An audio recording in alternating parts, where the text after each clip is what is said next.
What brings you here? Hail, Golden.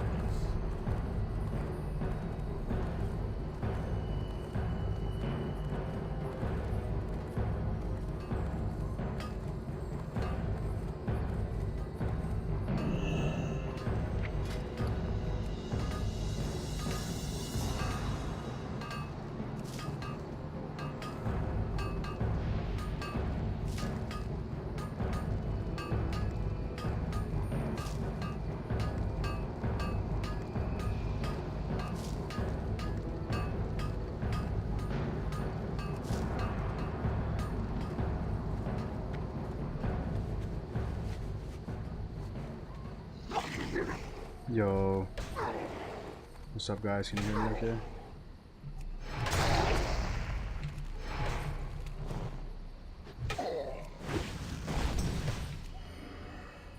What up, Tusco? What's up, Matt?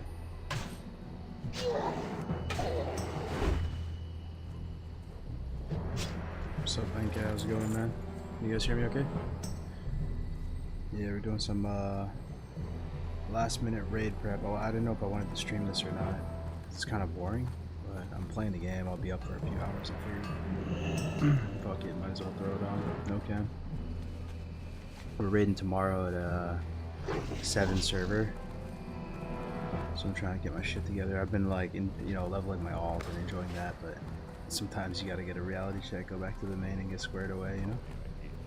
But it was a good day. Peace, friend. Farewell. Got some upgrades Ancestors today, watch over made you. a huge dent in the Farewell. only tune that we'll finish Greetings. tomorrow. Goodbye. How may I aid you? Well met. Go in peace. Right now we're just making ammo. Stocking up on thorium-headed arrows. I need to get tubers. I need to farm more mana potions. Zug zug.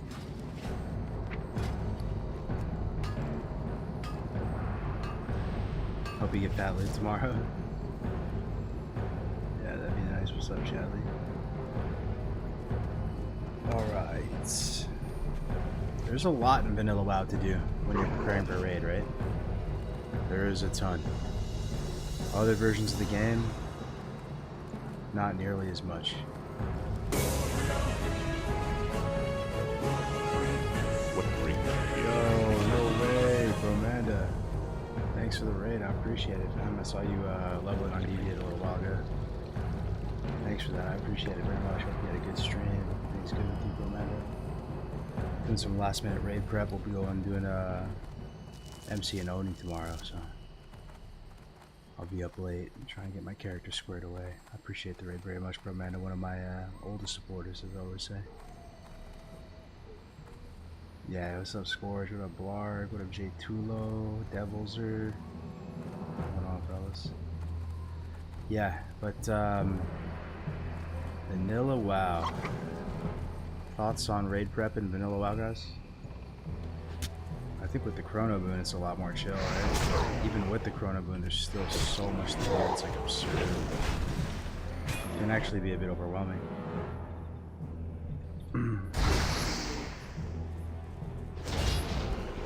I enjoy it. It's like a good kind of stress, a good feeling. There's a ton you have to do. There's so much I need to do that I'm about to log out on my alt. So.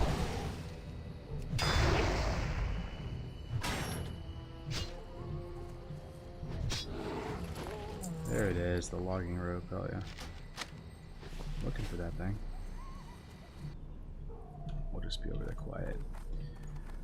But yeah, everything from even like cleaning up your inventory space, depositing PvP stuff into the bank, like the Vanilla WoW raiding and preparing for it is like a logistics challenge, honestly.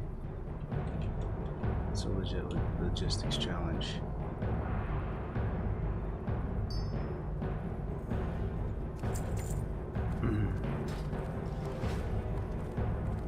It's a whole day sucker for prep sometimes. Yeah, exactly. Thankfully my bank is like pretty cleared out. It's not too bad. Because we're going to be depositing a lot of stuff in here. I'll kind of like take you through my thought process on it. So I'm going to put all non-essential things for raid in my bank. Let's start with that. non-essential. Cenarian beacon, kind of essential. Feathers. Feathers essential. They're non-essential. Can turn them in at any time. Battle chicken essential. Detomatic projector non-essential. Death ray.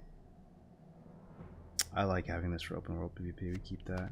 We keep these C4M charges as well because we're going to do tributes, make some money. Runes.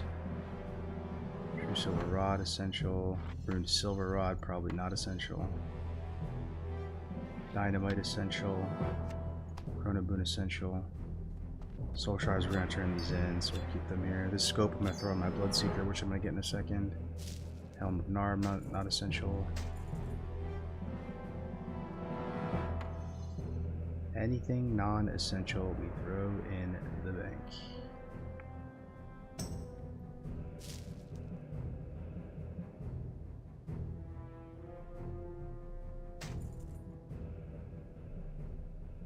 Never seen you on this late, big dog? Yeah, it's a bit late for me to start stream, but we're preparing for a raid tomorrow and I'm going to be up for a couple hours, so I thought, you know, might as well we throw it on.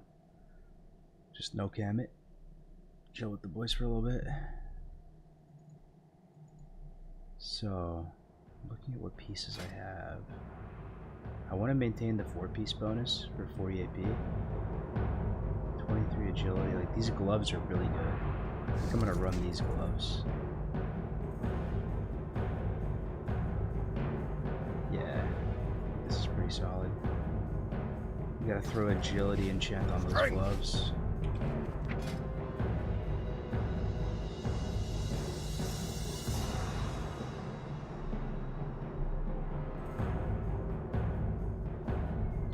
Lesser nether and vision dust, that's cheap.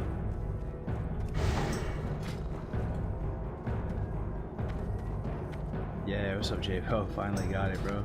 Finally. Yup, we're just getting ready to raid, man. It's about that time. So we also need mongoose. I'm almost scared to see how much this is gonna cost. I'm so broke. I need to go tribute like ASAP. This is only gonna get more expensive though, honestly. Fuck, man, it's so expensive, bro. Should probably have like 2 stacks of mongoose, right, for raid. We'll buy 1 stack for now. Yeah, just for now. Buy 1 stack. Then we're gonna go vision dust.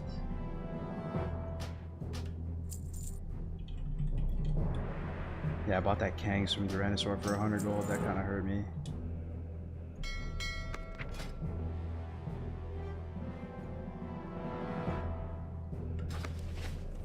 Alright, so mongoose is there. We're gonna farm major manas. We're gonna farm major healings in Dharmal. What other consumables? Scrolls? Meh. Could be cheap. I'm not worried about like being elixir of fortitude, all that shit. We need to go farm jujus as well. Another thing on the agenda. Firewater is just melee attack power. Unfortunately. Unfortunately.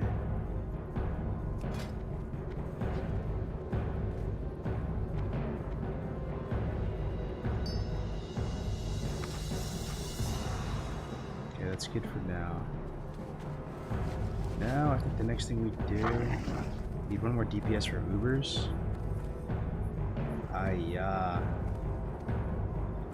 I don't think I need any Ubers, bro.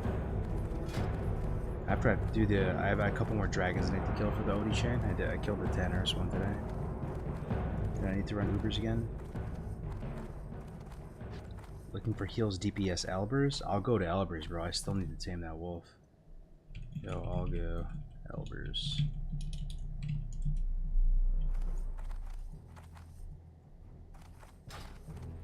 But what we're going to do right now is we're going to go to Undercity. I need to get my Bloodseeker.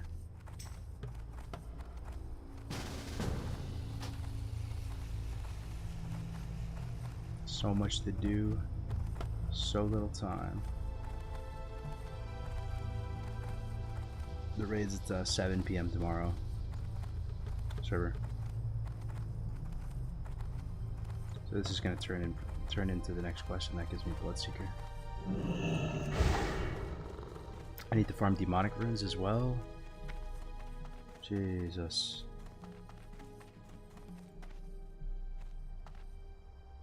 Romgal or Undercity? Undercity's closer to Terran Mill. But yeah, our character's looking pretty good. We got True Strikes today. We're in mostly Priebus. We're missing the plus 25 agility enchant on Barber's Blade. And I was hoping to grind it myself. Still probably could grind friendly in time. Almost neutral already. But I'll check with maybe like Pure Maiden or someone, see if anyone has it. I kind of can't be missing plus 25 agility weapon, right? That's fucking trolling. Does anyone know if Cat is dead? I don't know, dude. It's the wrong stream to ask that, dog. That shit was dead before it ever arrived for me. But people are having a good time like Metagoblin. Cat like a hype, cat like a hype. Cat like a hype, Fireland's hype. Goblin's hype. Worgen's hype, Worgen hype.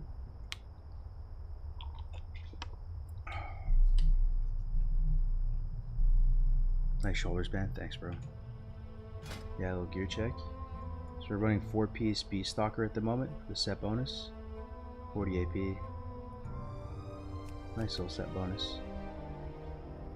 So these Beast Stalker pieces aren't anything to like write home to mom about, but they just have a good amount of like balanced stats on them. Like they have a good amount of stamina, a decent amount of agility. How about tripping? It could be a little better if we had like the individual one-off pieces, but the set bonus makes up for it a bit, and you know, it makes up for it a bit with other stats like stamina and intellect. So 4-piece Beast Stalker, Tyrian neck, True Strikes, Shadow Prowler's Cloak, which is slightly worse than Baron Cloak, not by much. SGC. Yeah, Barber's Blade. This will be a Bloodseeker in like 2 seconds. These are just normal trinkets. Double Sarai, then we trinket swap the Rune of the Guard Captain. Black Hand's Breath, double rings. And these gloves, I never knew how good these gloves were, man. These gloves are kind of bananas. 23 agility on gloves. Yeah, we'll be a captain. We got a Treg shot book last week too.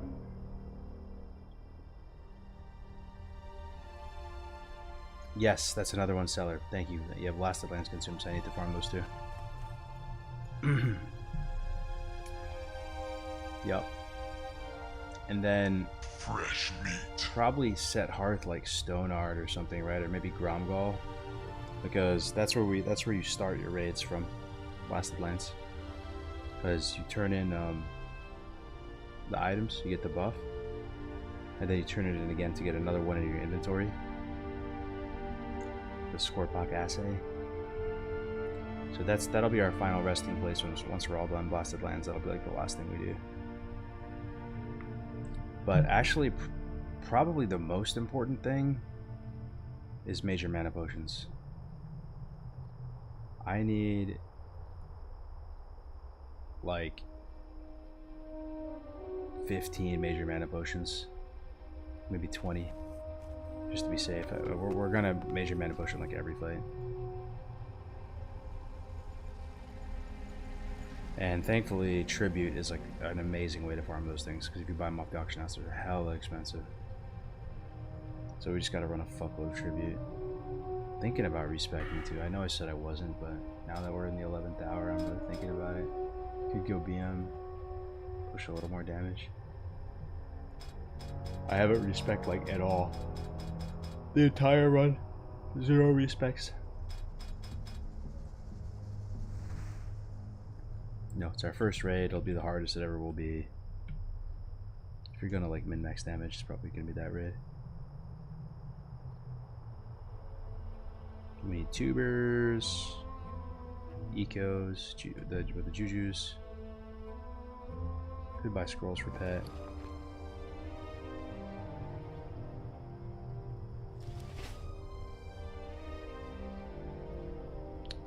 Should have an Arcanine Dragonling, but it's probably not in the cards. Too expensive.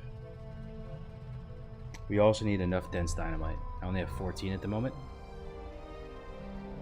So we just need gold, bro. Because I'm gonna need to buy a ton of thorium tomorrow.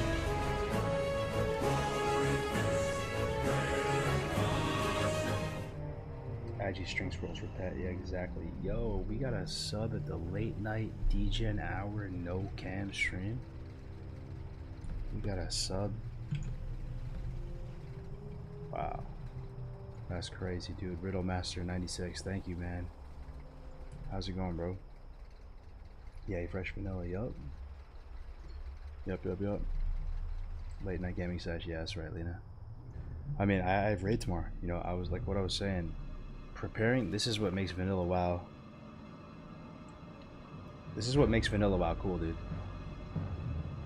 To prepare for raid properly, it takes you, I swear it's like the whole day. It gets easier because what you end up doing is you hate this feeling of procrastinating when preparing for raid, right? It like tilts you. So then at some point, this usually happens to me, you sit there and you farm like a ridiculous amount of consumables. And you're like, all right, I'm good for like the next 4 weeks, you know. But yeah, right now it's gonna be rough, man. We're gonna have to farm everything. We'll probably need like at least 10 demonic runes. I don't think we're gonna wipe at all in MC. I don't think we're gonna wipe at all, honestly. I don't think we're losing buffs. It's gonna be, we're gonna roll through everything 100%. And a proper raid with setups, Ompi, you know, Ompi at the tip of the spear. I'll be pulling for him. Hopefully. There's no shot we wipe. So we might not need that many consumables. You know, there is a world where we basically rip through MC in it like an hour and then go do Oni right after we're done in like an hour and a half, right? But the Azzy was kind of scuffed today. Did a Jurgos? That was a rough level of Jurgos.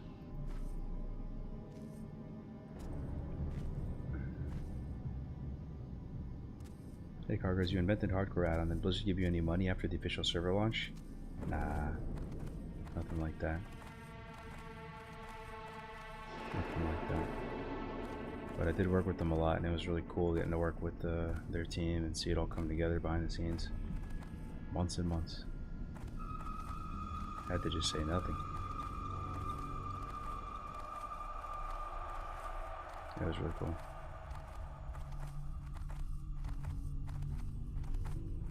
Cargos, how come you don't play HC anymore? I feel like I started playing on Skull Rock and missed you on HC. It's a good question, Lena. I mean, hardcore, I have mixed feelings on hardcore. Like, there was a lot of joy that came from it. I had a lot of amazing times. It took my favorite game and it turned it on its head, and it breathed life into it. And, you know, items that weren't good in normal vanilla became good in hardcore. What would you ask? The world felt alive again and challenging again. You know, running at dead mines, people would actually jump in comms and do silly dead mines or a WC, like all the stuff we've heard a million times. But there's also a lot of painful and cringe things that came from hardcore as well. You know, I got betrayed by a lot of people that I trusted and I like really thought we're cool with for no reason, bro. Like, you know, we had to deal with those grievers for a long time. I was fucking exhausted trying to deal with that, bro. We were trying to basically manage this community and keep it wholesome and keep it as good as we possibly could. And in my view, bro, there was motherfuckers that literally just wanted to see the world burn. Like, they just wanted to have a laugh at someone else's expense. Just straight, like, just fucked up shit, bro. And having to try to, like, deal with these people coming after me in real life and just like, upset. I was like, you know, the face of it, right? So There's all that. There's drama with HCLE. There's drama in Road to Rag. There's drama at every stage. So I was fucking exhausted from all the hardcore shit, man. And I was thinking to myself, man, the servers are coming out. We secured the bag. That's my legacy to the game. You know, I kind of want to just wipe my hands with it to a certain extent. I also found out that like once I got to 60 and had the prospect of doing hardcore raiding, I didn't really enjoy it as much as I thought I would. I found myself just getting kind of stressed out about it. I got kind of like stun locked at 60 because it didn't really feel worth it to do certain things. If you just do like a little risk to reward analysis and think about like, is it worth it to do this and lose this much slash played? Not really. Like, I'm just gonna get the minimum I need to like do what I need to do and then just not play my character, you know. So I do have a 60 warrior on the 5 spillager, pretty much you know, pretty base gear, some good BOEs and stuff. Kroll blade main hand.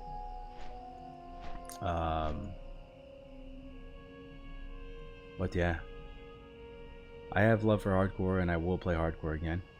I'm sure it will happen again, but I think it's just going to be like leveling. It's leveling hardcore. Maybe doing 5-mans. I don't know if I'm gonna like try to raid in hardcore, and it'll just be like kind of a therapeutic fun thing to do.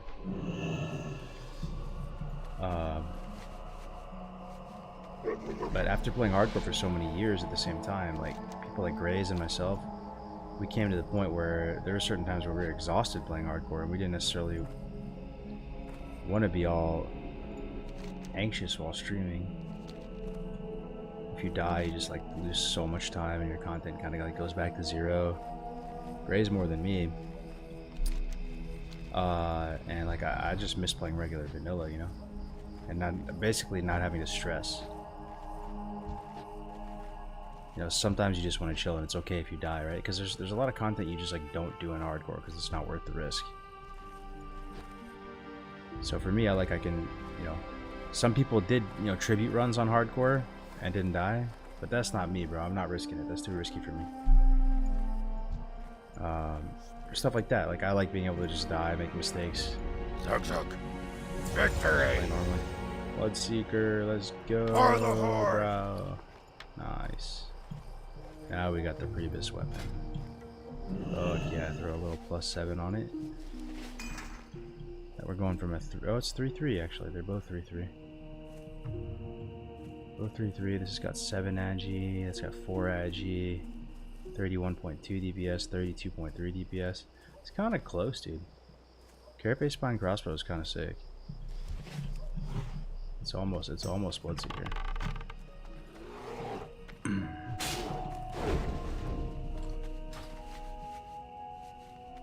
R2R and HCS are my favorite WoW content ever, hands down.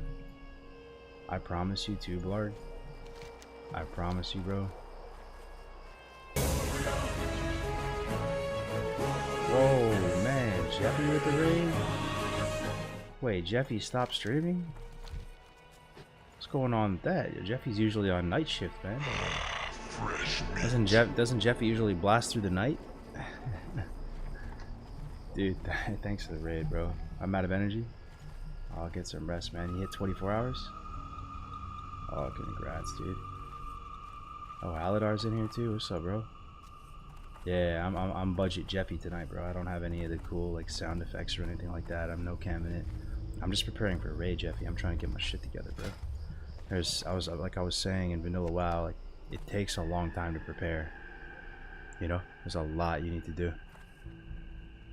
It takes hours and hours, and Chrono Boon makes that process a lot easier and a lot less stressful. And the threat of like world buffs getting dispelled and stuff.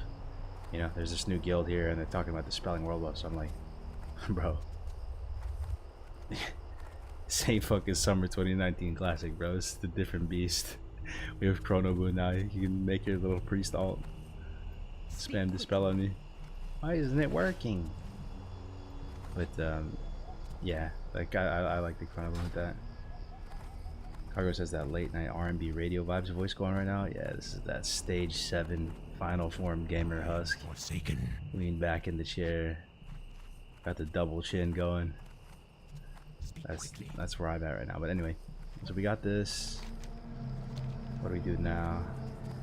This group's forming for Elbers. We need to get back to Kalimdor, honestly.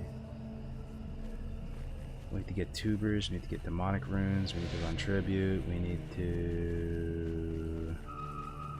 Yeah. Yeah. That stuff.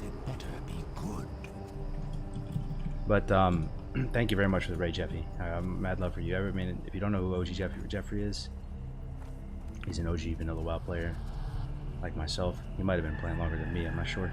But he hit all the major private servers. He was part of the culture. Played at a very like sweaty level, but he's also like someone kind of like Ampy who enjoys the RP version, the RP of the game, and likes the atmosphere, the ambience. That's the full package in WoW, right? When you get somebody like that, they're very good. They have a good mechanical understanding, good like skill, just like micro in the game. Sweaty player, good at PvP, well-rounded, right? But they also just have that love and passion for the game too, right? And just appreciate the Fresh meat. the music and the world and all that. But thank you for the raid, man. I appreciate you sharing it with me. I'll try to take care of you a little bit. Fresh meat. I'll be going for the next maybe 2 hours or so.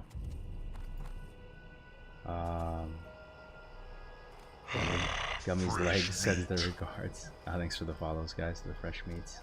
We're in the middle of the night. It's in the middle of the night, and I got 350 people watching me play my favorite game as I'm husked out of my mind. No can. I appreciate you guys very much. I've been loving this server just like Jeffy. He was on a roll earlier talking about how much fun he was having. I'm in the same boat, man. I've been enjoying it. But yeah, talking about hardcore too, Lena, like what I was saying is I promise you guys, like money is cool. I like making money. I like being an entrepreneur. For me, stuff feels more real. If there's money involved, if it can somehow be like profitable, it feels like more of a real thing, you know, not like a waste of time. It feels productive. So there's that. But yeah, this shit kind of broke my heart, man, in a lot of ways. When we tried really hard to put stuff together like HCAS, or put a prize pool together for Road to Rag, or just little leveling tournaments or whatever. And for a lot of people, the narrative is like what they believe is that hardcore was like a grift, you know? They thought it was just a money-making thing. They thought like these tournaments, like Road to Rag, was a money-making scheme.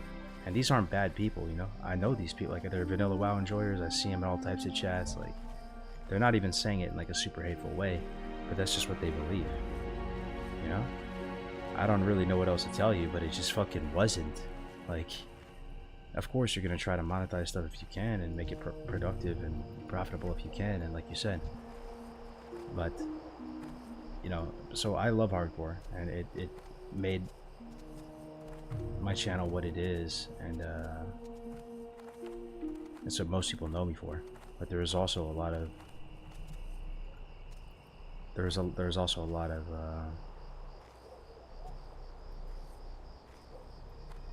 of pain that came from it too, to be honest. I didn't handle everything the best. I fumbled the bag in a lot of ways. But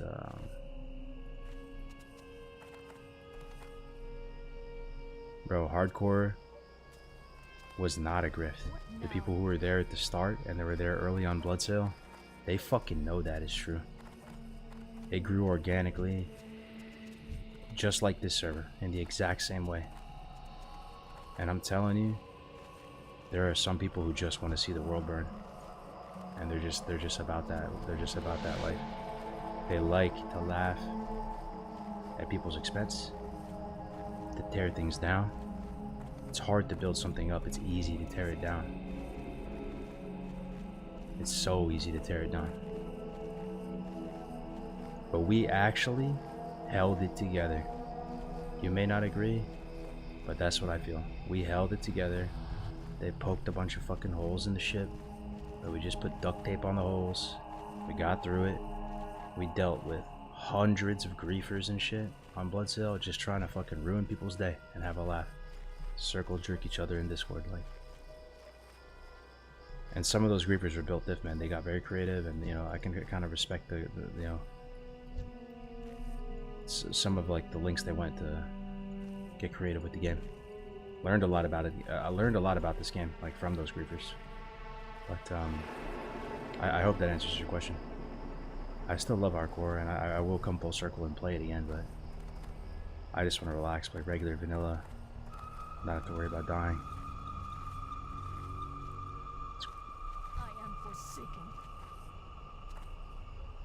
But I honestly, I should have addressed that shit. Like when all that stuff came out about me in hardcore, I didn't really know what to do.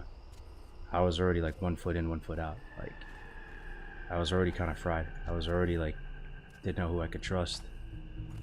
There's mods in the hardcore Discord that were like moles, and like, I'm not gonna call him out by name. He already apologized. When I started playing on the server, he hit me up and he apologized. And he was like, "Yo, that was fucked up of me."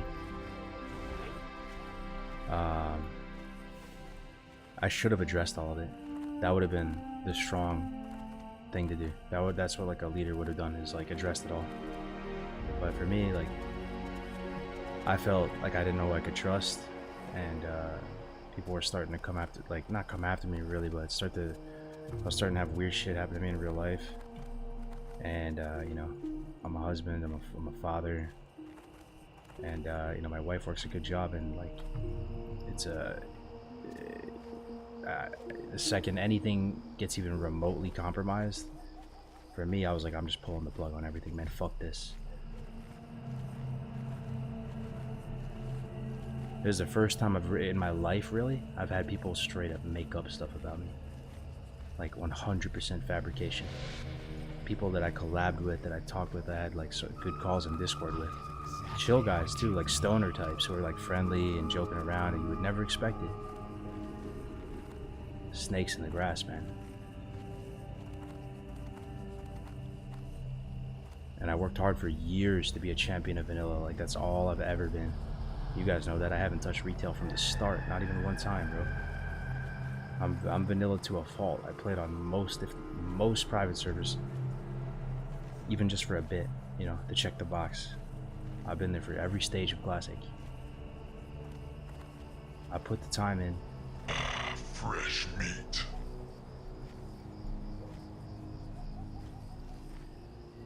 But I in hindsight, I should have said something, man. I should have honestly just like AMA'd.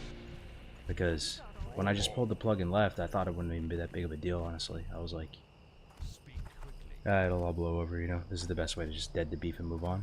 But people saw it as an admission of guilt to walk away from the game. Some people were perceptive enough to think that maybe there's more than that, right? But guilty of what, bro? Guilty of what? You know, I just built cool shit with my friends, just like what they did back in Vanilla WoW. RXP, you might think it's like bad for the game. Some people have a weird take, like they think logout skips are bad for the game. I promise you, RXP came together because I just like tactics. I like Tommy Salami. They were small streamers, bro. I knew them from the start of Classic. They made their own guides. Like, we all love the game. Zorant, love that dude. Giga Chad Hunter, watching his 1 to 10 Night Elf speedruns. He's done thousands of 1 to 10 Night Elf speedruns. You think that's for money? You think he made his guides for money, dude? No shot. He did it because he just loves the game. Like those little speedruns, 1 to 10, 1 to 20. You know? We're just vanilla guys at the end of the day. And we actually like speed leveling. We think that's a cool thing. There's not many of us. But we think that's really fun. To, like, you know, master something so perfectly, come up with new strategies. And it just happened organically. Tactics and 7 Leaves had a baseline route for Vanilla WoW. They prepared it for Classic. They were giving it away for free, like if people, you know, sub to his channel or whatever. Zorant had his Alliance route that he had refined. And we just came together and put it together and collabed on it and made it amazing. You know, made the best leveling guide we could. You think we made that leveling guide because we hate Vanilla WoW? Are you fucking kidding me? Are you out of your mind? We love this game. It's the best game of our life. You know, do I think logout skips are hurting the game? I could see a world where some people think that, but even if that's the case, that's such like a lukewarm issue, you know? There is a line of reasoning that's like, you know, the logout skips are cool. You know, it's in the game for now. It's like this like little secret network of Mario pipes if you understand the game well enough, right? But, you know, These aren't like exploits. It's some of the stuff we put in there. They're strategies. They're cool. For the first time, a leveling guide had soul. It had finesse. It had real shit in it. Like, it had real expertise in a leveling guide put in there. It wasn't just copy paste. Like, you know what I mean? You could sense some humanity in the leveling guide. Like, oh, this is a cool little trick. There's a little YouTube video that shows me how to do this and that. You know? I don't know. And hardcore was the same way. The people who were there on Blood Cell, you literally saw it all happen before your eyes. We tried it out.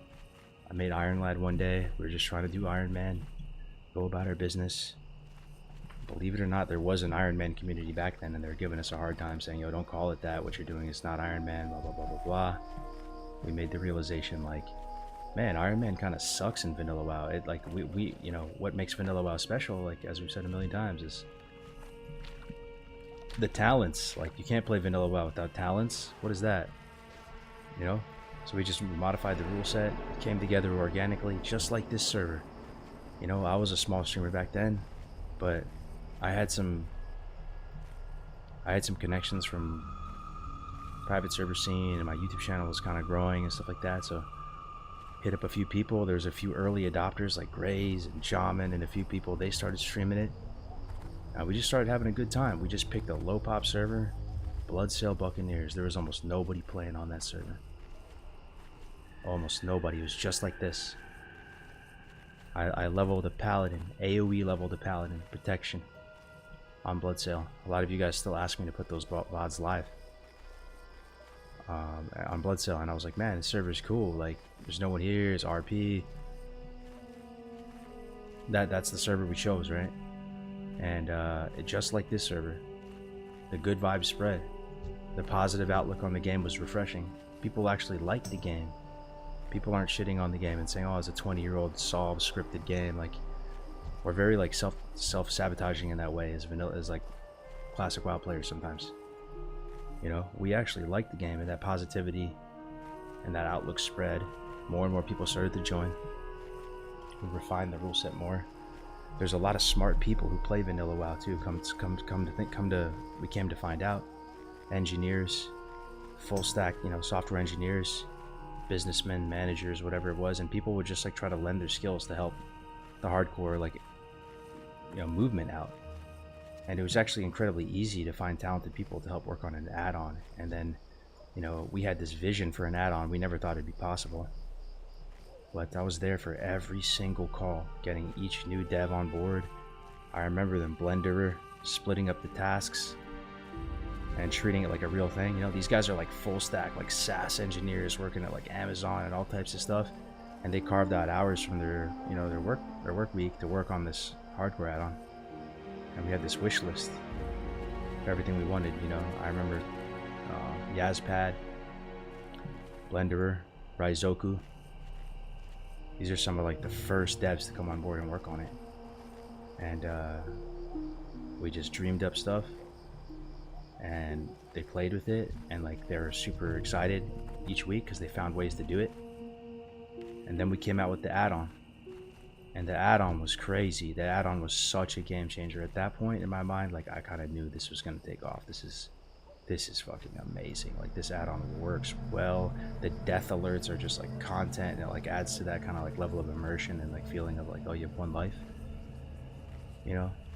And that's the story of hardcore. That's how it happened. And we kept growing organically, and just like this server, you get a bigger streamer, they want to try it out. They realize how much fun it is to both play and watch, you know. And also, just like this server too, some people just want to see the world burn, bro. I don't know why. I don't know why they want to see the world burn. I don't know why they want to laugh at people's expense. I've never been like that. I don't like to laugh at people's expense. It's weird to me. It's an alien concept. I like to laugh and have a good time. I have a big ego. I like my ego stroked. You know, I'm a human like that. I have those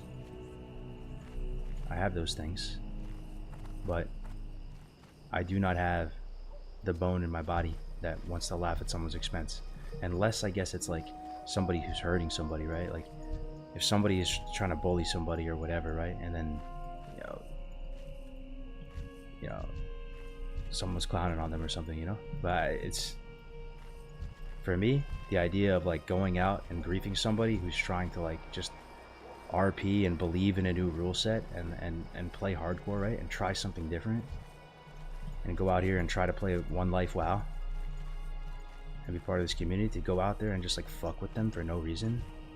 I took that shit personally, man. So I put in, you know, I don't know if I handled it correctly, you know. I kind of like went to war with these griefers, and I think it like enabled them more, like it brought them together, it gave them their own community.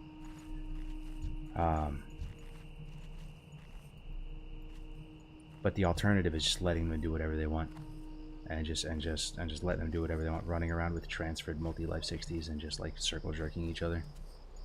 And that didn't feel like the right move either. And I've always thought that we needed appeals. I'll still die on that hill. As much work and pain as it was for us, because it was, the appeals were not fun. You think we liked it? People calling us fucking like power hungry moderators and stuff. We were not, I assure you. There were some people maybe along the way, just random people who joined as mods, who maybe they got their rocks off being like in a position of power. Overwhelming majority of us were not. We were not power hungry mods. Like we did not like dealing with these appeals. There's people like Jordy, bro, like Jordina and stuff like that. People who are like having to do the most of the work. I didn't actually do much of the work of the appeals, so I'm not even gonna try to take credit for that. I was doing like HC defense stuff, but the appeals were a pain in the dick, and people thought that the appeals were the most cringe thing about hardcore WoW. But for me, it was just our way of protecting the players, right? And making it so when some random schmuck on the internet griefs them for no reason, they can keep playing. And we sweat, we pay and sweat as like the moderators, you know, and we go through the bot, right, and like or whatever evidence they have. This wasn't, there's no bad intention here. No, I see the same thing happening with this server. You think Aladar came here and them came here and they had bad intentions for the server? Put yourself in their shoes. Like, what is their thought process? It was just like 5 people. They were sick of playing WoD with SOD. They were feeling alienated. They didn't really enjoy SOD that much. They wanted to just go back and play regular vanilla. They came here just with a couple gamers. They made a Discord, invited more and more people. They came up with a phasing rule set. What's the problem here? You know what I mean? This shit is like, I understand it from being from the hardcore side. Like, it's kind of what we did too. Like, a lot of us were kind of sick of the meta and just in regular WoW. You know, there was multi-boxing, just insane amounts of RMT. Leveling was dead. That was probably like the biggest thing for me. That leveling was just shattered into oblivion, not really part of the game. Totally disrespected as part of the game. With the mage boosting, the jail cell, the 10-man, you know, raiding the 5-man dungeons at the start, ZF, all that stuff. I am a leveling Andy at the end of the day. It is the most fun thing for me to do in WoW, is just to level and just get purple stuff. Yeah, you just get purple XP points. And that totally got devalued, right? So it was the same thing with us. We went off the blood sale and made our small little project, and then it grew and grew, and it reached a point where, you know, you ask people right now about hardcore, a lot of people have mixed feelings about it. Like, they think about blood sale, they think about the days of the add-on, they think about the Discord and the management team. Good amount of people think it's a grift. Good amount of people think it was power hungry. Good amount of people think it was, you know, cringe in some way. There was drama in some way. And there might be little, you know, iotas of truth in that. But I assure you, the intention was always good. We just tried to do the right thing the whole time. So after this whole like journey of building up hardcore and getting it to where it was, and we were finally like securing the bag, getting servers low-key, and like it was all coming out, you know, that was also when all the bad shit was happening too, right? Like the maximum drama with like HC Elite and some of the people, the key people in there, as well as the griefers picking up a couple key players and all this, and it kind of came to a head.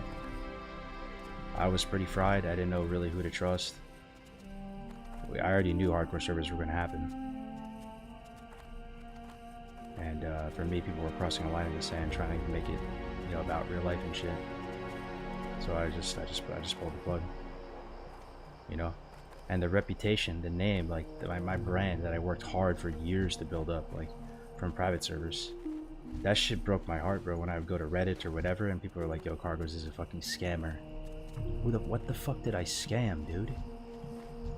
Like, what are you talking about, bro? I've tried my best to be a champion of vanilla this whole time. I never played retail for 1 millisecond. These dungeon tournaments, you might think I made money off of them. I lost money off of all of them. They came out of my pocket. People calling me a scammer. I was probably one of the few people that actually invested their own money into this. It's not a big deal, small potatoes, right? It's just for the community. But it's almost like the opposite is true. You know, RXP, very successful company. It's done really well, right? But you know who else has done really well as part of it? A lot of the streamers that were like just using it. People like Bobka, people like Grays. You know, we had an affiliate program in place that it was really taking care of them. I promise you, ask them. It was a big part of their monetization. It kept the lights on. We weren't greedy with the shit, bro. We were not greedy with the stuff. We had a very aggressive like affiliate split with it, you know? And we tried to just make the best fucking product or whatever you want to call it we could. At every stage. No stone left unturned and nothing lazy. People like Tactics are super tryhard, super, that's like his thing. He's like, he has an insane work ethic. Pretty sure that guy's a genius. Don't tell him that though. And you know, Tommy's like a fucking WoW savant too. He grew up playing WoW, you know, watching his mom and dad play WoW. He's just like built diff, you know, young guy. Yeah, I mean, I don't know if you guys even care about this shit, but like, and it all just started from one question from Lena. But that's, hardcore is a mixed bag for me when I look at it.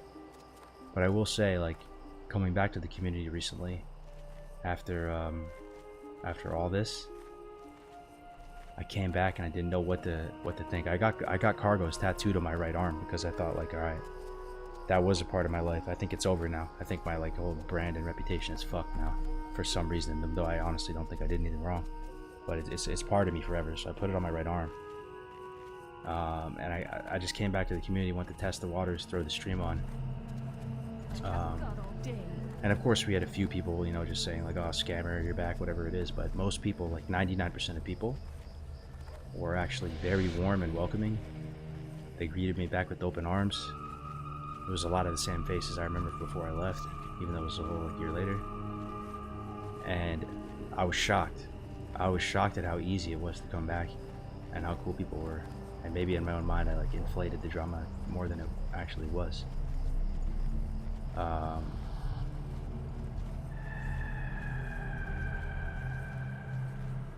But that's why I'm still here, you know, and I can see a lot of parallels with hardcore, with this server and this project, the good and the bad. I feel like as Classic has felt the most homey to me, the most like, the most authentic. I feel like we are the best as like humans when we have the most compassion for our fellow gamer when we're doing these like community project type things.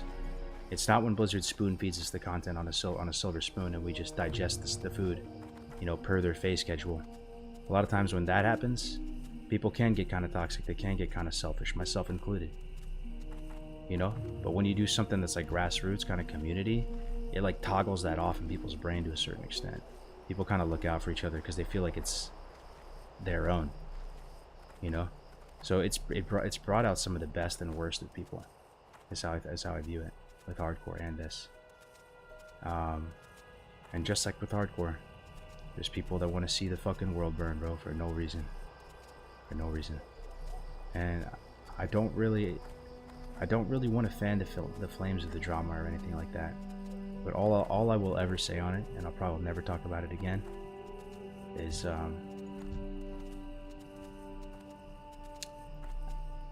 Alex was one of the top guys for me back in 2016 when I was leaving Warlords of Draenor and like watching some of the videos out there about vanilla WoW.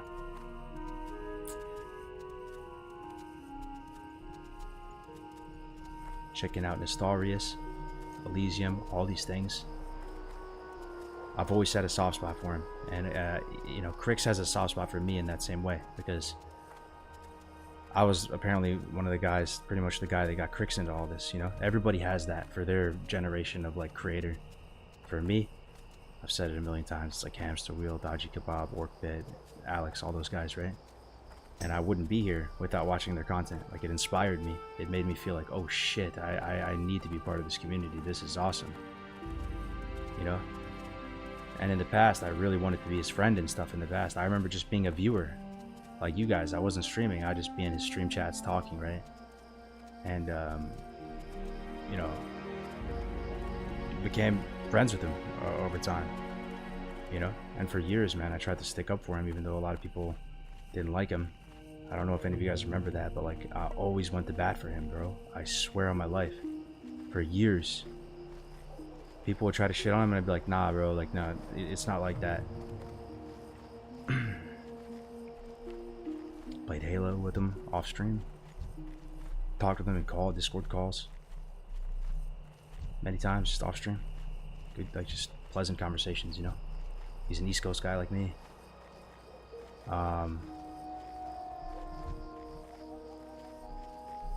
And then it backfired on me in a massive way. It's one thing I learned. Is just I need to like. I need to not wear my heart out on my sleeve so much,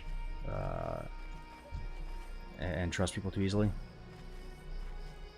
Like, I don't know, it backfired on me like big time with all those like drama videos and stuff, right? And now they're all back up on YouTube, which is all good. Like, I made peace with the fact that those are on the internet forever. There's people reacting to them. They're on like 10 different channels now. But at the end of the day, I truly don't have anything to hide. I truly do not. I truly do not. No criminal record, never been arrested. Like, all these projects tell you exactly 100% how it all happened. You know, but I had high hopes in this server, even after everything, that we could be cool again. And I thought it was gonna happen, dude. I actually thought it was gonna happen this time.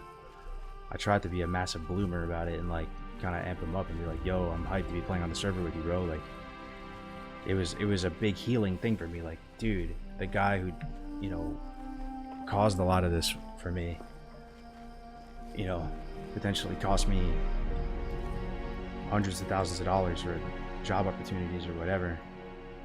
We can make peace and just move forward, right? And I was very excited, to be perfectly honest, that I would be playing on the same server and doing Ubers with him. You know, he traded me a scope. He was like, yo, you need money for mount? I was like, this is unreal, dude. No way. What a plot twist. This is so cool. But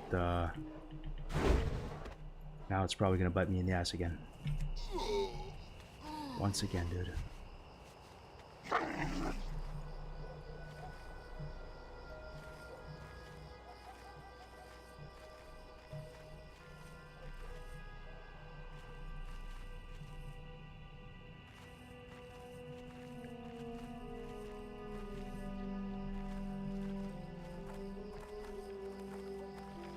You made Blizz release official HE servers. You love your brother. Cheer up. Yeah, no, I'm not sad. Like, maybe it sounds like I'm sad because it's nighttime and I'm just talking kind of low. Ultimately, I am very happy with life right now. Like, I have a beautiful baby daughter. She is actually so beautiful. Like, she just cooks my brain every time she talks. Like, she's very attached to me and it's amazing. Like, my wife is good with her, you know, raising her. She carries super hard with that. Live in a nice, safe area, like, you know, just a lot of blessings. Like, it's not like I'm a doomer with life. Like, I love life.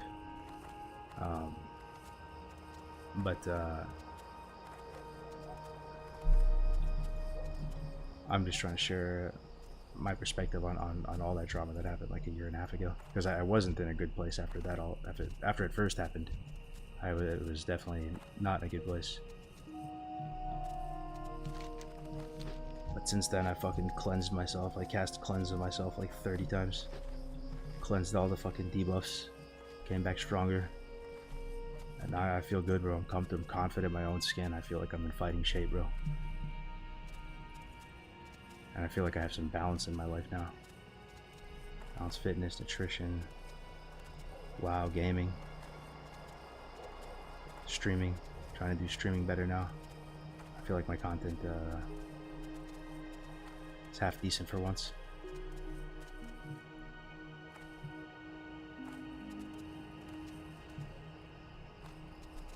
Anyway, let's keep playing the game.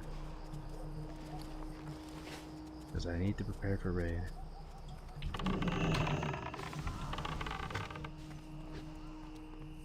Okay. We've been in this group looking for an Elber's 5th person for like an hour. Let's go do some... Let's go to Fellwood. Let's farm some tubers and demonic runes and shit.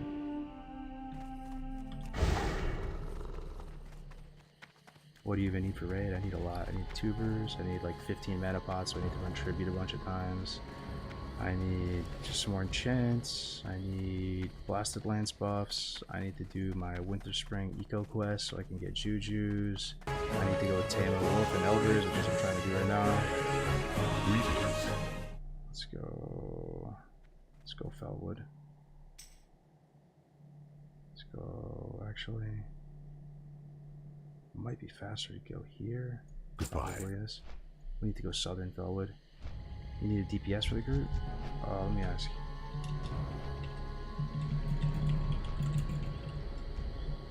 Yo, Venkach ready, 217, thank you for the tier 1, man. I appreciate it very much, bro. I can't do any exercises for you right now because cam's off, but much love, dude. We'll be back with that shit tomorrow. Fresh meat. Who remembers all the OG Reapers from BSBHC? I remember all of them, dude. And you know the funny thing is, man, I've made peace with a lot of them.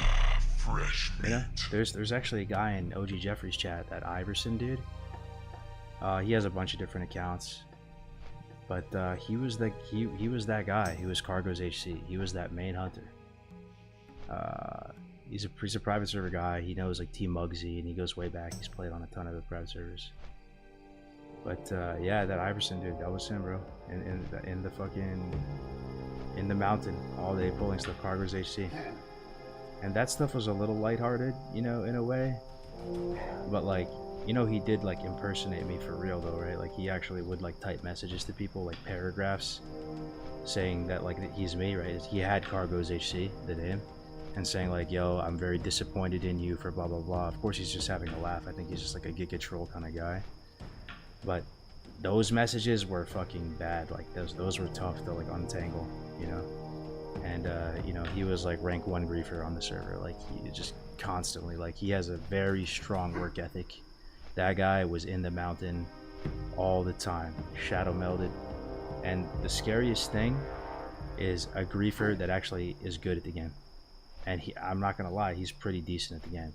Like he understood the mechanics of a lot of stuff. He was hard to find. He had experience kiting. You know, was a perfect player, but like he knew what he was doing. And yeah, give him props to the griefer. I'm just telling, it's all over now, you know. So that's all done.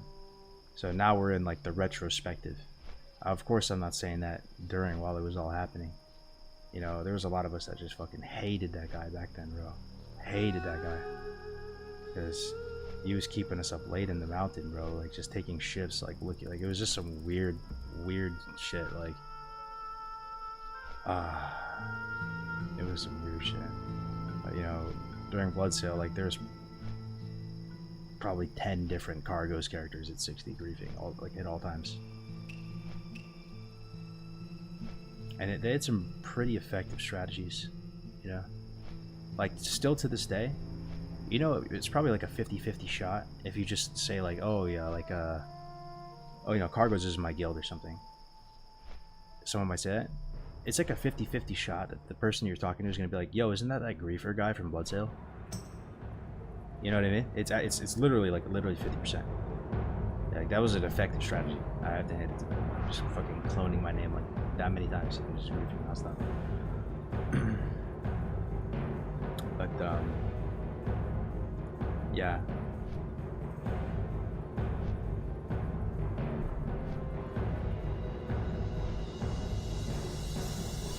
got to know a lot of those guys, those griefer Andes, and I've made peace with some of them, and even some of the people in HC Elite that I had like, you know, issues with. They've actually since reached out. I've had since I've come back, and they've like apologized, and you know, even like I said, the mod that was like the mole or whatever, and it was leaking everything and causing mayhem and destruction. He's playing on the server too, and he reached out and apologized, which was cool.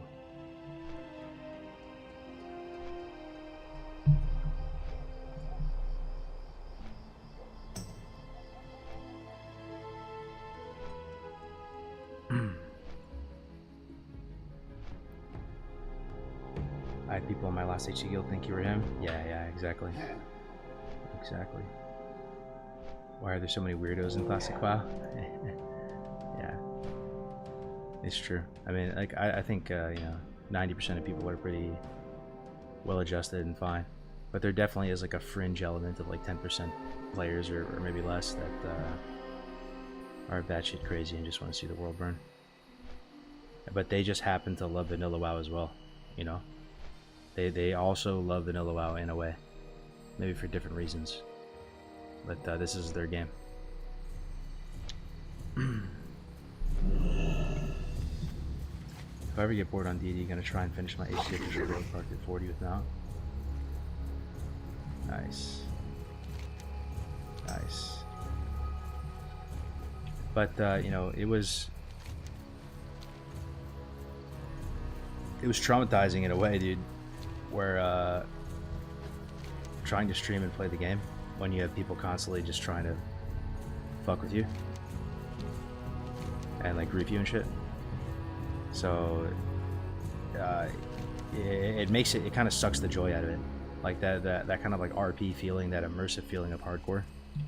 It gets kind of removed. That was part of it too. So that's what I think, playing multi-life, just regular vanilla WoW, is so much fun because it's undoing a lot of that. Like, you can just die freely, it's no problem at all. And you know, even if people are messing with people and killing lobies, killing quest givers, if they're doing all that, like, it doesn't bother me actually. Like, it's just normal gameplay on a PvP server. People can respawn. They lose just a few seconds of time, right, as opposed to multiple days played. And I think Blizzard did an amazing job with hardcore servers overall. I think they really opted for like the highest quality solutions. I remember talking with them and just like coming up with a wish list of stuff we could have for, like, you know, anti-griefing and counter-griefing, thinking there would be no way possible they could ever do it, or they ever would, and they did like every single one. Real hardcore servers have like zero griefing, right? They literally fixed it. They fixed it. That was my #1 ask for the Middle Master. I wanted people to be able to play in peace and not be fucked with and not be griefed. As funny as that shit is, like, I understand that it's funny, like, in a way. But, like, you know, of course, if you have a montage of killing people in the game in funny ways, it's going to be entertaining, it's going to be humorous. I like understand that.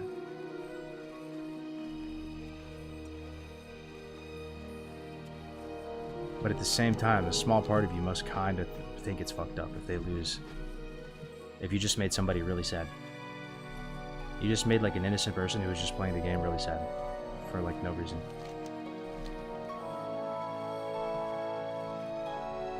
But they fixed all that stuff on official hardcore. They did an amazing job. They fixed stuff like the MC, mind control tech. They made it so you couldn't kite all the dragons around all the place. But the funny thing is, man, they fixed it, and I'm happy they fixed it. But we always said in the hardcore community that if it was a real hardcore server, all the griefing would be fine. We were cool with it. I was cool with it. On a real hardcore server where people are actually one life and the griefers had one life too, it's all good, baby. Then it's real. Then it's like a war. Then you can actually fight them for real and just kill them off too. And a part of me was excited to try to kill them off on a real hardcore server, and fucking RP as cops or whatever. And you know, but they fixed it, and that's cool. That's even better. That's even better. But there was periods of time, and this is part of like the pain of hardcore as well, where there was really flagrant shit going on, where like people were just dropping infernals on people and killing them in like 2 seconds, like low-level characters, or kiting stuff to flight past, and it was just killing people right away. And it was happening like so blatantly, like on stream, and like big streamers like people like Payo and whoever were giving it a shot and trying to like, you know, give this game mode a shot, try to market the game mode and get it out there and grow it. And it is a really fun way to play, you know. And they were just getting relentlessly fucked with. It was demotivating for them. A lot of people like Summit, they walked away from it, never to play again. You know, it was toxic, man. And Blizzard for a while was doing nothing, and that was very frustrating. Very frustrating. You know, even Road to Rag on Som.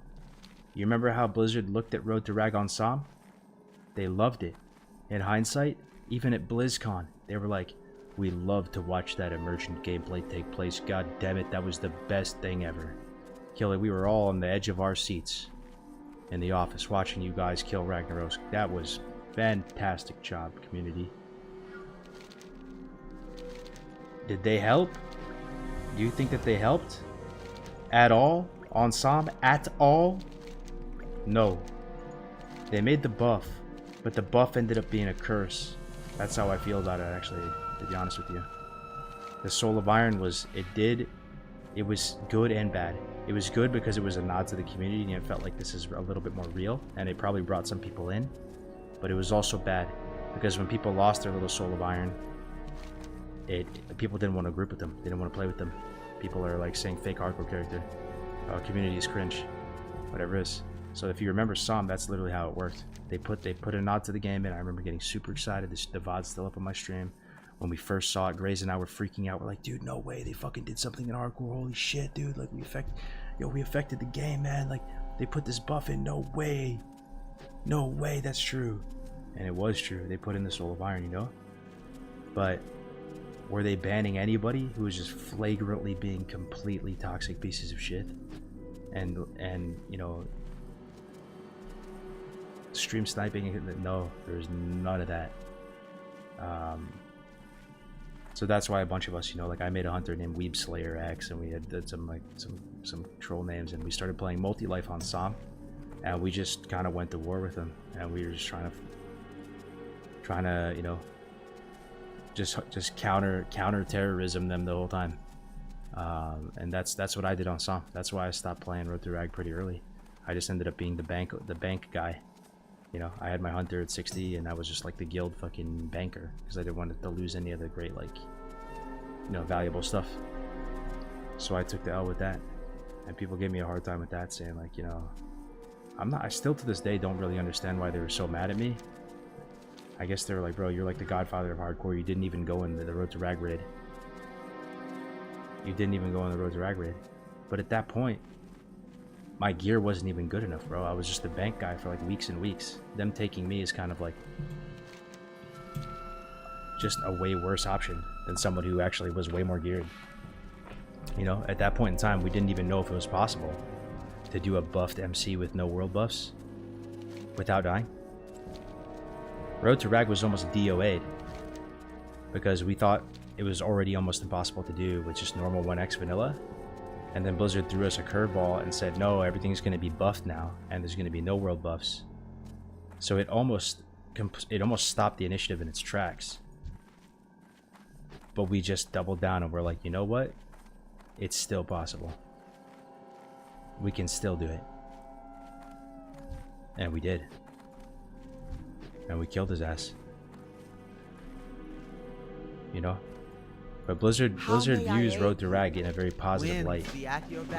They saw it as a big win for the community, and it was a proof of concept for hardcore. Amongst like HCAS also actually moved the needle quite a bit, believe it or not, even though it was a much smaller thing. And but they really did not help much at all with any kind of banning or you know, just safeguarding the initiative. But ultimately they ended up making pretty dope servers. They did a really good job with it, and there's still a lot of activity, people playing it. So HC as a big streamer is basically impossible to play without being briefed. Yeah. Yep. Yep. Best and worst. They brought the best and worst out of us. I remember that drama with that guy like Bitcoin or whatever? And with Esquire. That dude was just on a fucking rampage, just kiting Tyramis around all day, just talking mad shit, like just completely unhinged, like putting bounties for Ethereum on streamers' heads, selling fucking Soul of Iron NFTs for people for streamer deaths. And the best and worst, man. And like it, you know, as you guys found out later, like I was the hunter that was like wrestling with him for Theramis. Like I didn't tell anybody for a while, but like yeah, that was my hunter, like the Weeb Slayer X guy. I mean, people found out later. That's what's kind of a meme, but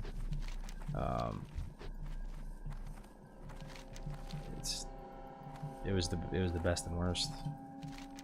Hardcore brings out the best and worst in our community.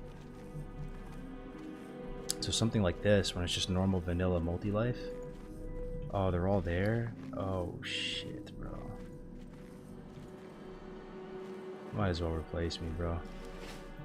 I just got here and I'm all the way in Kalimdor. I have no way to get to Eastern Kingdoms.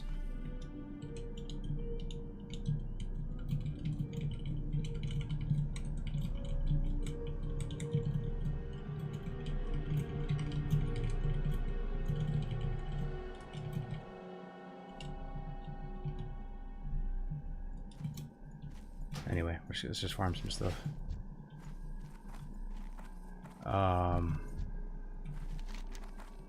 Yeah, we need demonic runes. And we need tubers as well. I think there's a tuber. I think there's a tuber here.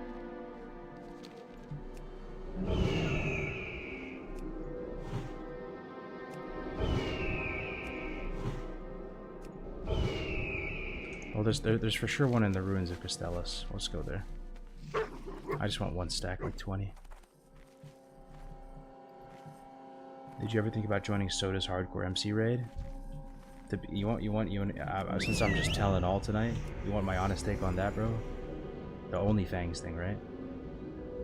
To me, nothing could seem less interesting than that. And I don't mean to be disrespectful, but like how it was pitched to me was like a bunch of people who like just don't really even play WoW coming in, swiping a bunch of gold, and just trying to do like just kind of like a shit made raid, not really like playing the game with any degree of finesse. It's just purely for the content, purely for like the memes.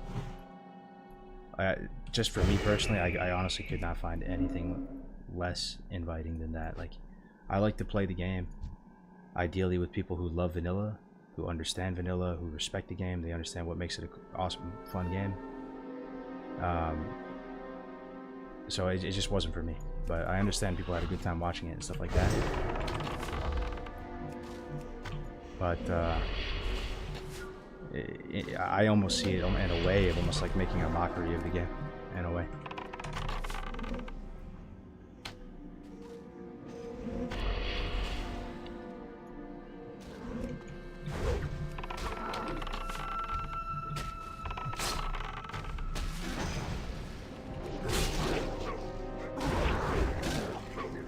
Official HC on wasn't something the community needed.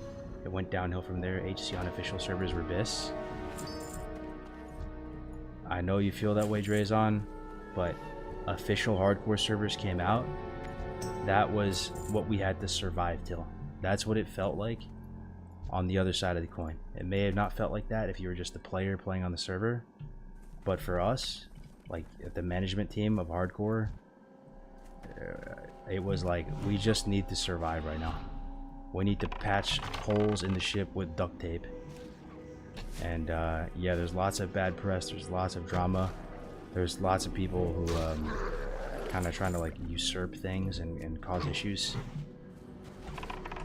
We just need to survive the hardcore servers, and then we're good. That was the whole vibe, and we did, you know. It was not like sustainable. Bloodsail was not like sustainable, dude. You know, the amount of griefing and shit that was happening was growing. It was growing with each day. And the reputation of the community was getting worse with each day. It was getting more tarnished. People were... The general opinion of hardcore was actually like kind of negative at the time, to be honest. So Bloodsail needed to die. It needed to be official hardcore service.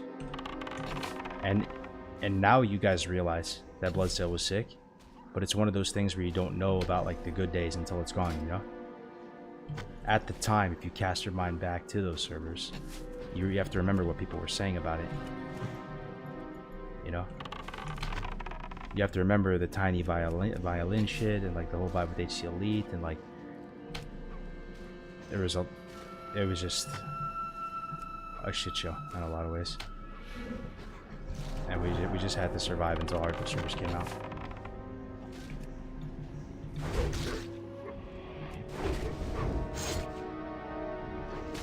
A lot of fakers and still playing too.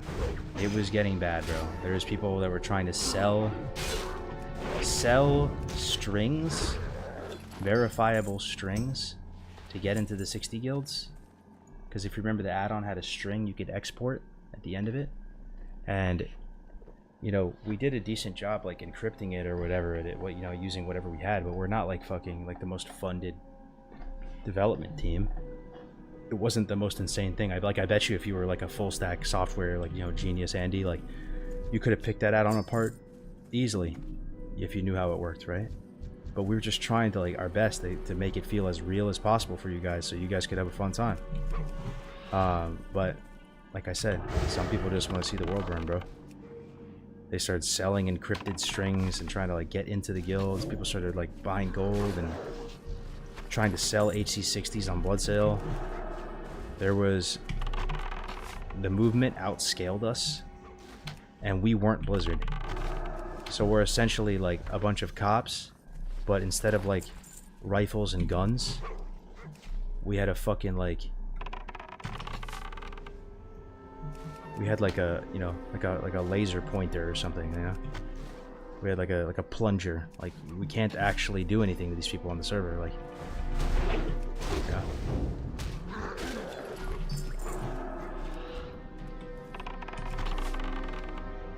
Mall cops, yeah, like that's really what it came down to. So I know it's easy to say like Bloodsail was BIS, but we all knew at a certain point this is way too big for us to control. The you know, you have to remember some of the stuff they were doing back then. They were joining the guilds, spamming TOS words like crazy. And because we were trying to basically like manage and moderate so many guilds that were all like anybody could invite to them, you know? You can just see it's a recipe for disaster. Do you guys remember back then where they were able to like send messages via the death alerts on Bloodsail? Nightmare. TOS messages on the death alerts. It was a sinking ship, bro. It was not scalable, it was not sustainable, it was extremely stressful. People were just keck popcorn, keck W, laughing at all the memes and shit, but you know, we were trying to hold the ship together, really, and until Blizzard could do official.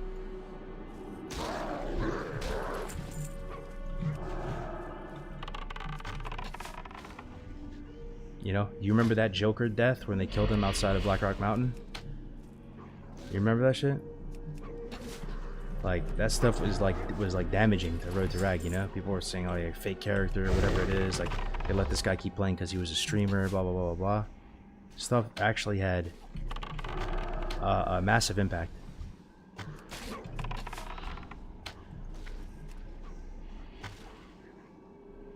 You know, and I honestly think Hardcore could have been way bigger if you want the truth. If Blizzard supported it a bit more, a bit earlier, were more hands-on, the community had the tools and resources we needed to truly cook in the kitchen and truly, like, you know, market those servers and get them juiced up and get some Blizzard, like, you know, support and stuff like that, could have been way bigger. There was a ton of damage that was done to hardcore by the time the hardcore servers came out. I promise you, bro. Road to Rag could have been way bigger. The viewership was good. It was really good. Could have been way more.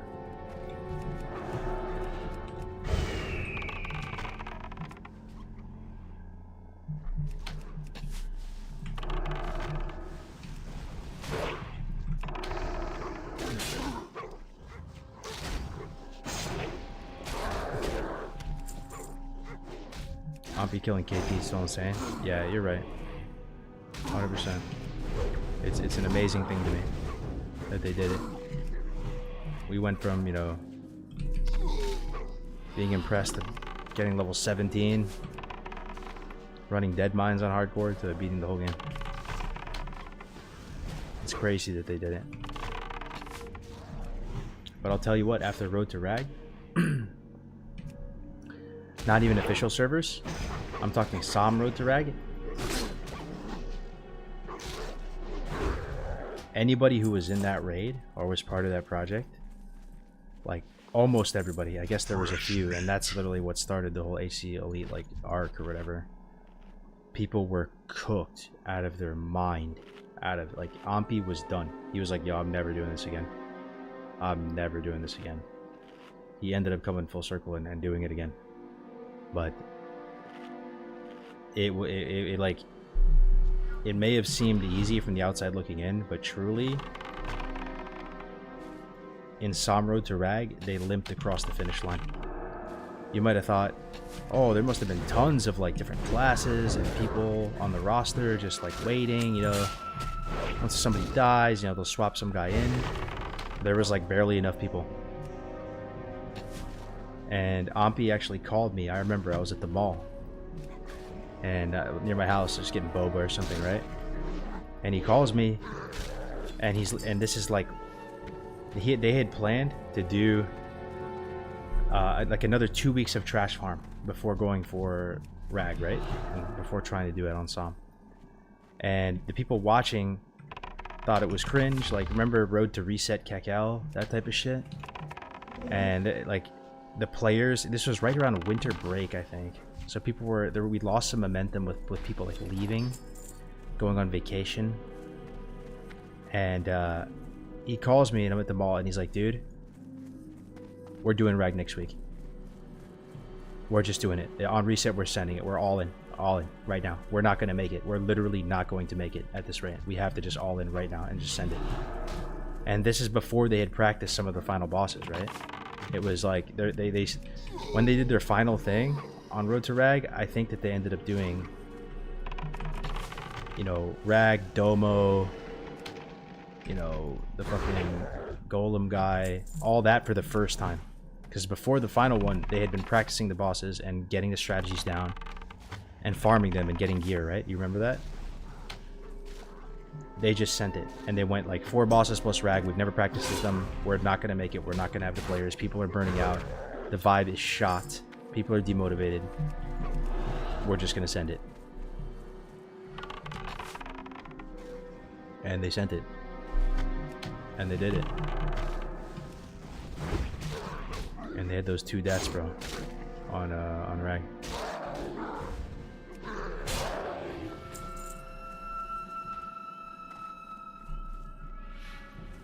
They should just remove retail completely.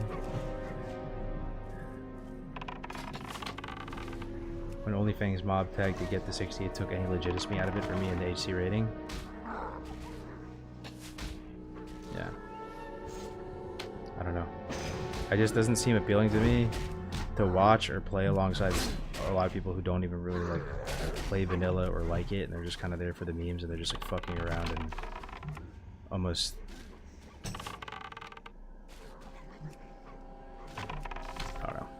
I don't even really want to talk shit about it or anything. It's just unappealing to me personally.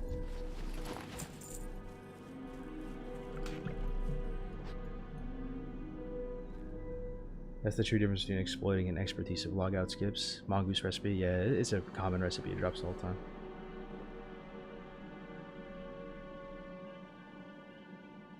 Yeah, Ompi though, I've said it a million times, but that guy's built diff. He's another one. He's just, yeah, he's like a WoW savant, dude. Smart guy, analytical. Really good at the game, PvP, PvE, whatever he wants to set his mind to. But he's also just like a nerd at heart. Like he loves the shit. Like he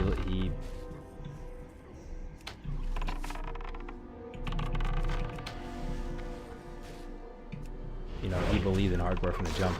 He was the first guy to even consider hardcore rating as a thing, and that's why he was the right man for the job. I remember he would be leveling. He was doing a duo leveling run with him and his buddy Dax. I think it's one of his grizzly buddies. And they were leveling Tauren Shaman, Tauren Warrior. And this was during the Nax invasion event on the servers. So you remember they put in those weird bosses into like SM and SFK and shit? You guys remember that? Like in the leveling dungeons, they put extra bosses. It's like the only time these bosses ever exist, and they have like separate loot tables and stuff, and they drop really good items. So they're doing a hardcore run, and every day they would go live. Ompi would have the same thing in his title, and it said "One Life Raid Dreamer." I'm telling you, like back then, like it was not even a concept that was flirted with. It was not even remotely a concept. The idea of doing a hardcore raid. And you know, we would shoot the shit and talk about the idea of hardcore raiding and like how crazy it would be, blah blah blah blah blah. And believe it or not, I still actually believe that Grays for Days started it all. Because he was about to go send like a modified hardcore rule set where you just like delete gear or something when you die. And he was about to do it. And like Tactics and I like talked him down from it and was like, dude, no, like you don't understand, bro. Like it's not hardcore unless it's one life. It's not hardcore unless it's one life. And then we kind of realized on the call, like, yeah, it has to be one life. It is possible. Let's do it. And that was the original, like the birth of the whole idea of like Road to Rag. Did you ever finish leveling your Moonkin tank from way back? I remember you got the 50 plus, but don't remember 60. No, I don't think so. I think we did get the 50, yeah, 50 plus. I remember we tanked like ZF and like Maradon as Moonkin, but never finished it. It was working though, right? Like you can Moonkin tank stuff. It was working.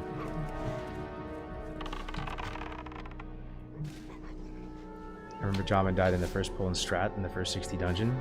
Yup. And that clip is probably not aged well, I would imagine. We were all like terrified going into Stratham as 5. You know, and now it seems silly because you guys are running it like all day, every day, like, you know, on the hardcore realms. It's probably completely normal. But it wasn't always like that.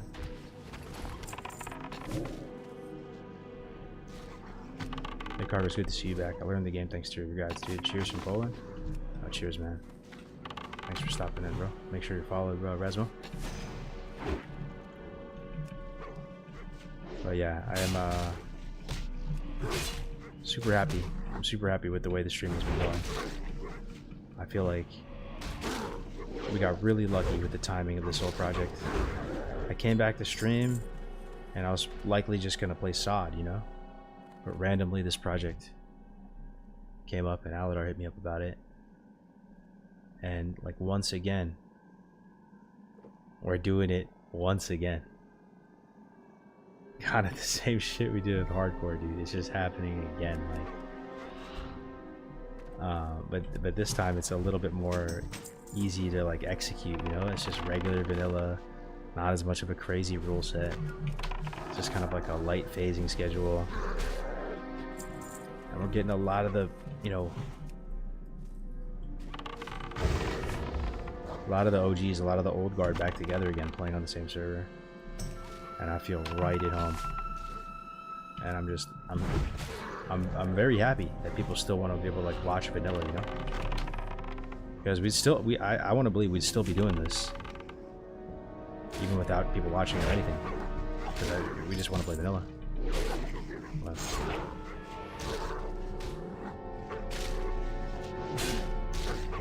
time is a flat circle. How long do you think before Blizzard reaches out and starts talking to you about Fresh? Talking to me about Fresh? I don't think they're gonna talk to me about Fresh, bro. I left all those discords. I'm no longer Blizzard sanctioned influencer. But I don't know if they're gonna talk to anyone about Fresh. My guess, if you want the honest truth, I think Blizzard's gonna be more buttoned up about talking to streamers. I think they're gonna talk to streamers less. I think that you know, a lot of these, you know, griefers and kind of people who want to see the world burn type, they gave people like a Grand and Holly and a lot of people on the team a really hard time. Took shit way too far, way too personal, and I wouldn't be surprised if Blizzard doesn't really want to talk to streamers and they want to be more like private with how they do shit. I could see a world where they're sitting at the boardroom table and they're like, yeah, we kind of tried talking with streamers and trying to keep things under wraps with them and do things with them, and it just never really, there's always drama. Not a good policy.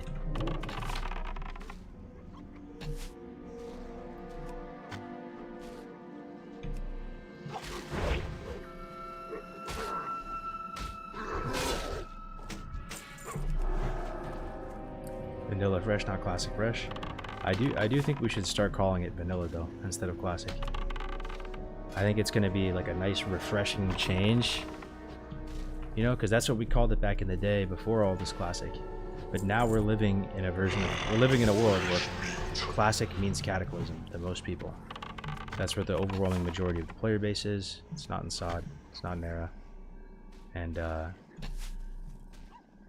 is it really classic to you guys still? If we're in a post cataclysm world? Because unironically, in probably a year and a half, there's going to be Mob Classic. You know. To me, it's not really classic anymore, dude. That's technically what it's called, but like, you know, it's back to like calling it vanilla, TBC, and Wrath. Like, you know. Does it feel weird to you guys to call Kata classic? Even if you like Kata, it's probably weird to call it that. You're just unironically calling Cataclysm classic. It's like an oxymoron, dude. Classic got like destroyed in it, you know, the whole world got upended.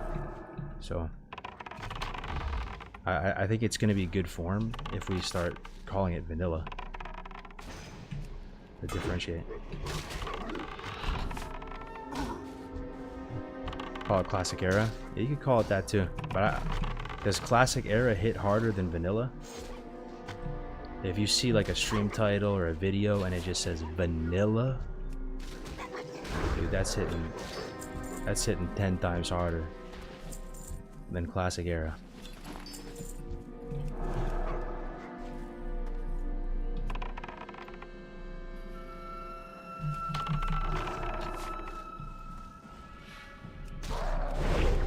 Era isn't vanilla though.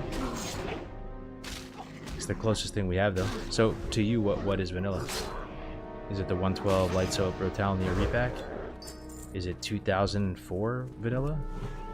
Like, you know, what in reality is it? Because there is no client that's like exactly identical to 2004 vanilla. Like, you have the 112 client that private servers used, and it's got its own jankiness to it. Sit procking, lupo, stealing shadow damage.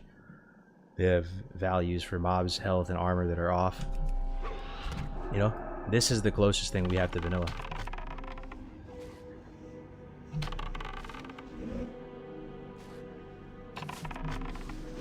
If WoW is a straight line with classic on the left and retail on the right, cat is closer to the right than the left. And vanilla on the right. I think that's a hot take. I don't know that much about Kata, and I don't know that much about retail. But one thing I've just listened, when I listen to like my friends and stuff talk about Kata, who are trying to almost try to like sell me on it, they tell me that they feel Kata is closer to classic than I think. They're like, it's not really that much like retail actually. You just have to like play it. And I've heard that enough from enough people that like I sort of believe there's some truth in it. People are saying that it's not really like retail, it's more like Wrath than you think. But like, this is just me just regurgitating what I've heard. Like I honestly like know nothing about it.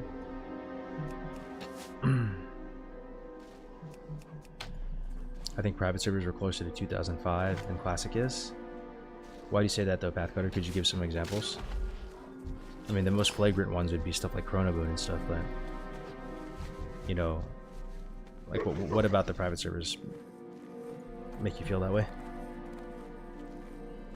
You know, because there still was spell batching. There's spell batching in both versions. They reduced like the spell batching limit here. It's not that 400 milliseconds anymore. It's like much shorter, and private servers were the same way. Yo, if anything, like the mob health values, pet health values, damage values, all that's more accurate to 2004 here because Blizzard actually had the real values.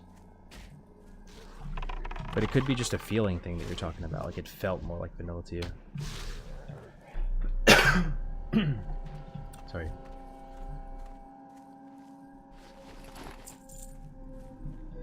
Kata wasn't so bad. I thought I'd hate it again, but it was just okay. I got bored and demotivated by the time I got geared. Nothing to play for in Kata recently. Yeah, like I don't really know, but what I do know about is vanilla. And like, can you compare it? If anybody's actively playing Kata, can you compare it to what I have to do for vanilla to get ready for raid? I'm just doing a simple MC Onyxia tomorrow, and I have to go craft arrows that are really expensive to craft.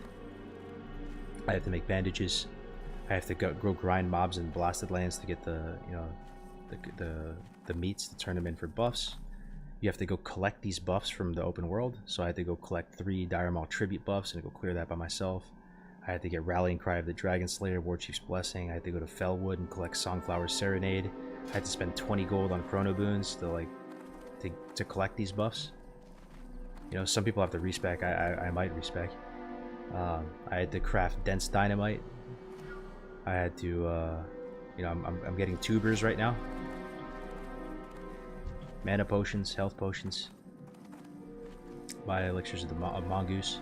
Scrolls for the pet. I have to go to Winter Spring and do get jujus. Get the ecos and turn them in for jujus at the Witch Doctor. In vanilla WoW, you like have to play the game. You have to go out into the open world and do stuff. It doesn't matter how much gear you have. It doesn't matter how much gold you have. You still have to go out. It's a process. It's like a day-long process to like plan everything out. And that's part of the satisfaction of playing vanilla and raiding in vanilla is just executing all of it each time is satisfying. Getting everything prepared and ready, showing up for raid, playing cautiously but still pumping, getting through the raid with no deaths, preserving your world buffs, and setting a new personal best.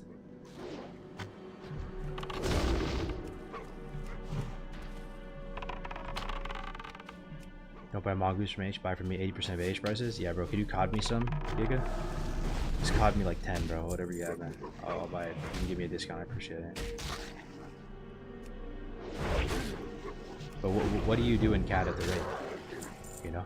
I assume it's similar to what you do in TBC or Lich King. Like, you just go buy, like, the designated flask for your, you know, for your class and spec. There's probably, like, one, like, you make a choice between, you know, a couple different potions of what you're going to use in the boss fight. You probably still do have an engineering consumable, I would imagine. Like a bomb or dynamite or something.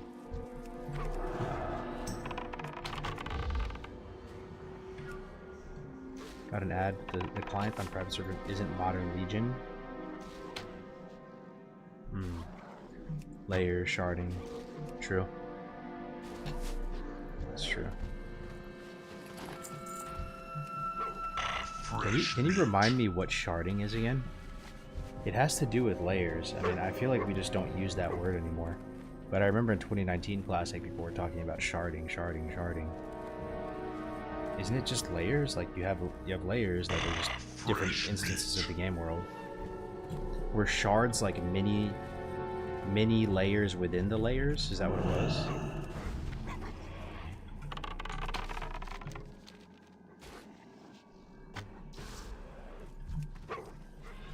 Sharding is what retail does.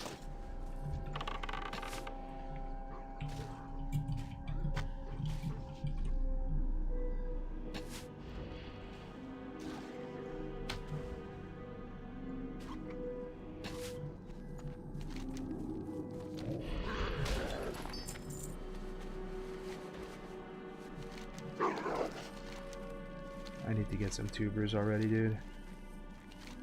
Let me scout. Still have no tubers, man.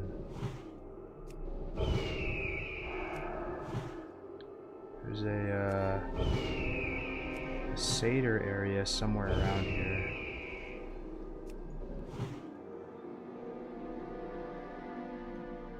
Somewhere around here, man. Here. And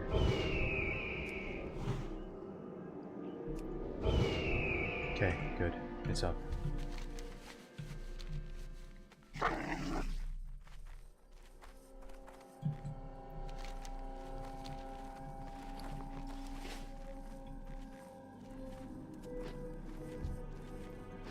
You gotta get Nova World buffs. Yeah, I feel like I remember where most of the shit is though.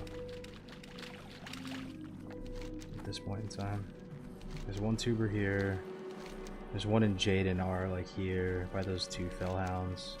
There's one here at Blood Venom, right by the oozes. There's one like up here, by the satyrs up there. There's one more just north of this like circle on Iron Tree Woods.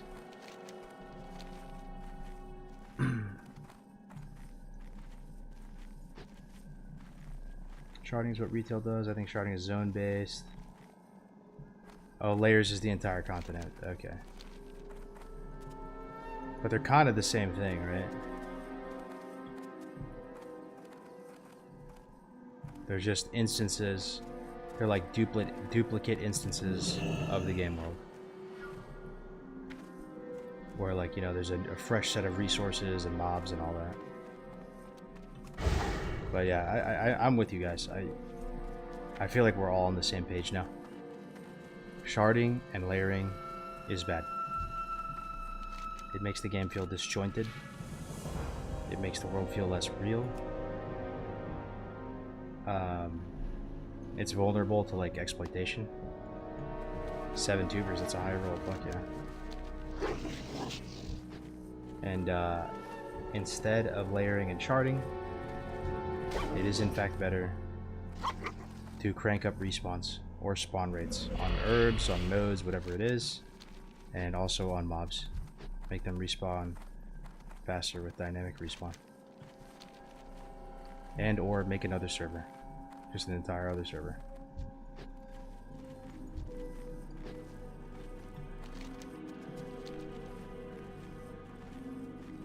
I'd rather sit in queue than have layers and sharding. Yeah.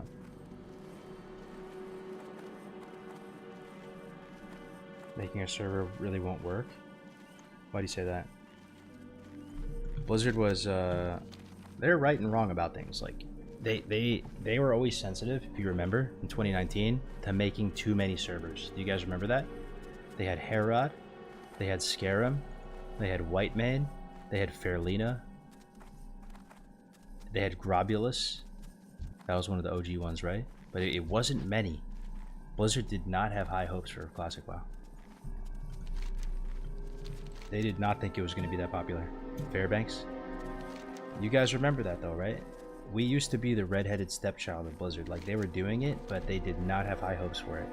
Do you remember how you used to have to, like, launch the game? You'd have to go to World of Warcraft, hit a drop-down menu, and go down to the bottom of the drop-down menu and hit Classic.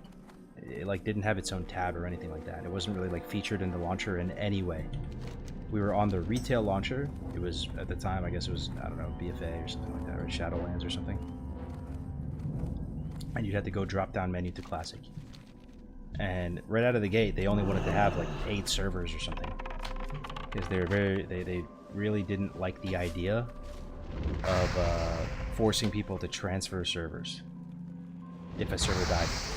So they wanted to have less servers with layers and sharding and all that.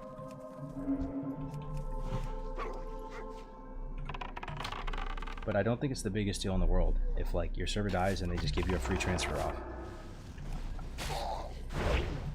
I think people are more cool with that than Blizzard thinks.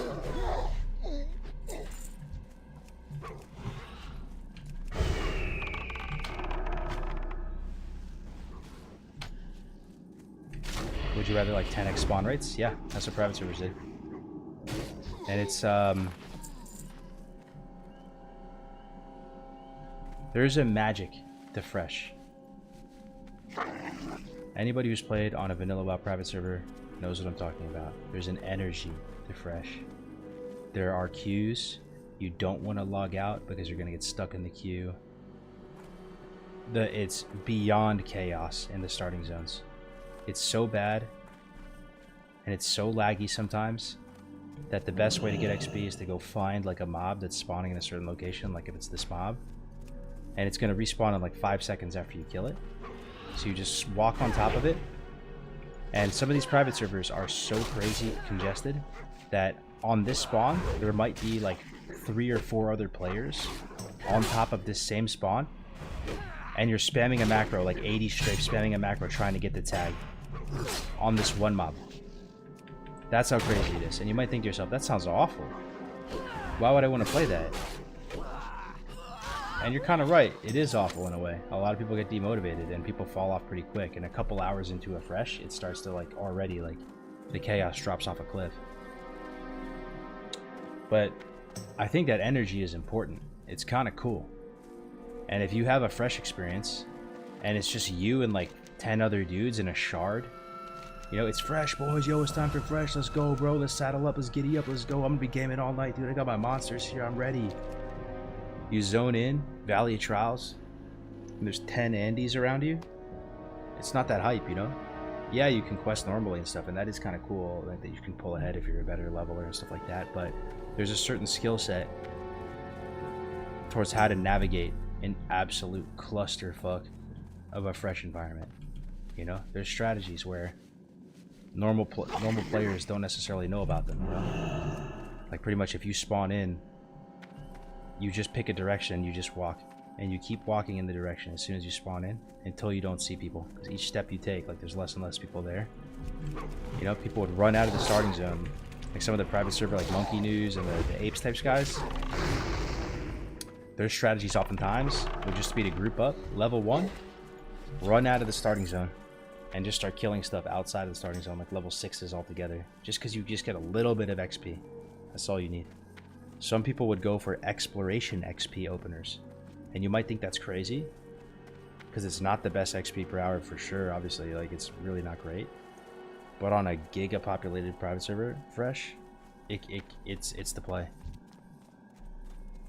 You know, you can get to, like, level 4 faster than people killing mobs. And you get a bunch of flight paths, too.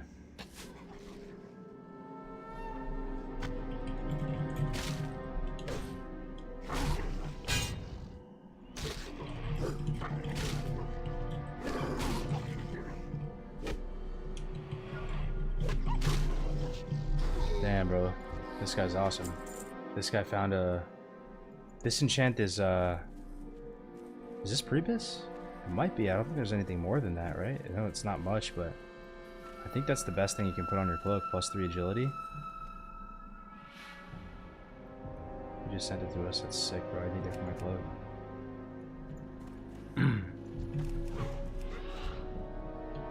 That's cool. Now I only need friends. Yeah, but I mean, you also don't need friends too. Like, there's strategies you can do just solo that are good. And I don't know.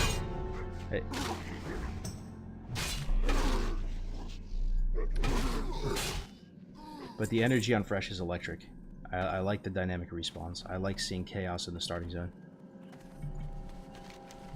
And when it settles down, you can just turn the dynamics down.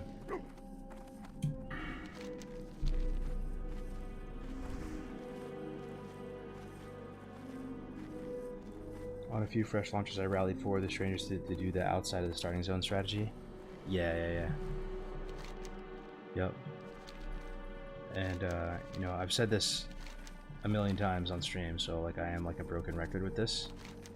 But it is the #1 thing that comes to mind when it comes to differentiating classic players from retail players, in my mind. But I could be biased, I could be incorrect because I'm a like PC server guy.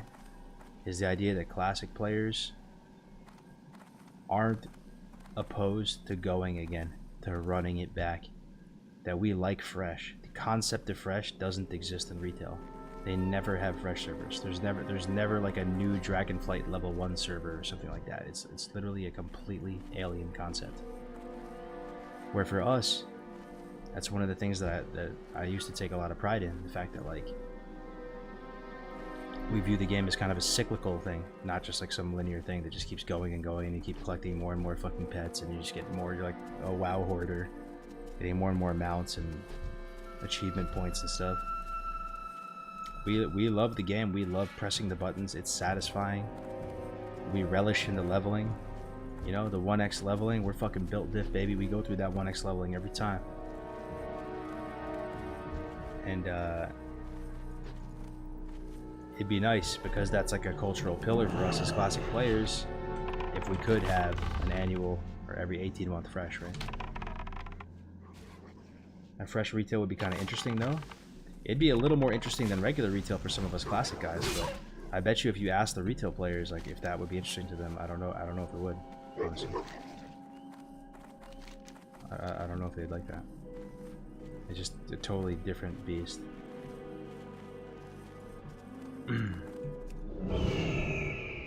But you know, you're not like super protective of your character to the point where like, you know, we're all crying like, oh no, my character, I put so many hours in the character. It's like, nah man, I'll run it back, let's do it again, fuck yeah, like I'll go Hunter again, dude. I'm going to work Hunter right now. I'll re-roll right now. You even just type the word Fresh in chat right now, I'll delete my character and go again. That's how built diff we are.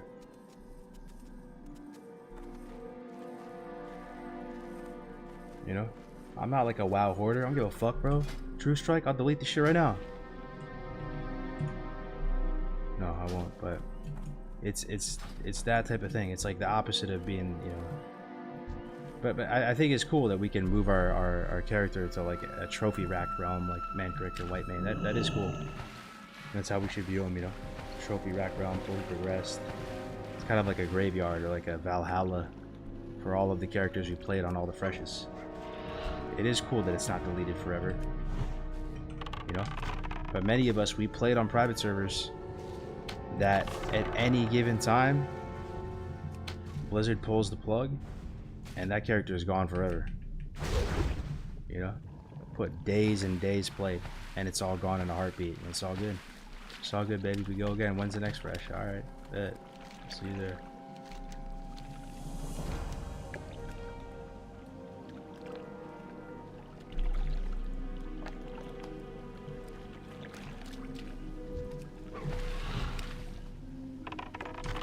Play private servers knowing our character would be gone and we would move to another server. Other Cargos, how come you a Hunter main now from Block, just out of curiosity? I'm a Lock man. Hunter was my thing on private servers. It's my most played class by far. That's what people knew me as on Elysium and Northdale. But I always had Warlock envy, because Warlocks just destroy Hunters, like in open world PvP and stuff, and like I would just interact with these Warlocks in the open world, And it was just not even close. Like, it was just, they were untouchable. They were beating everybody. And that just became the normal knowledge. People were like, yeah, Warlocks, they're just the best 1v1 powerhouses. You can't fucking beat a Warlock. Whatever class you are, they have a way to beat you. They're too strong. 1v1 gods. And I like being able to win these 1v1s, you know? That was very appealing to me. The idea that you can walk around the open world with your chest out and you can pretty much fuck anyone up. And, you know, I would fight these Warlocks as a hunter, and maybe I'd kill them one time if I played everything perfectly, but then they just pop back up with Soulstone and you know, just re-dot row me and stuff like that. And I was like, man, people are going to be sleeping on Warlock. They're not going to realize how strong it is in vanilla. It looks like such a fun class. I'm going to go Orc for the stun resist. I already, you know, I'm so favored versus all the caster matchups. That's going to be my thing. I'm just going to be like a menace in World PvP. And that was true. I mean, it is a very strong class. It is the strongest 1v1 class, SL Warlock. But, you know, that's not the complete picture. It also has a lot of weaknesses. You know, it also is a very awkward spec, and it doesn't really find its place in a way. You know, even in BGs, people would rather have you as Destro or SM Ruin most of the time. So, you know, it was an enjoyable playthrough. It was really sick when I got like full tier 3 with that Plague Heart set on BT1 Orc.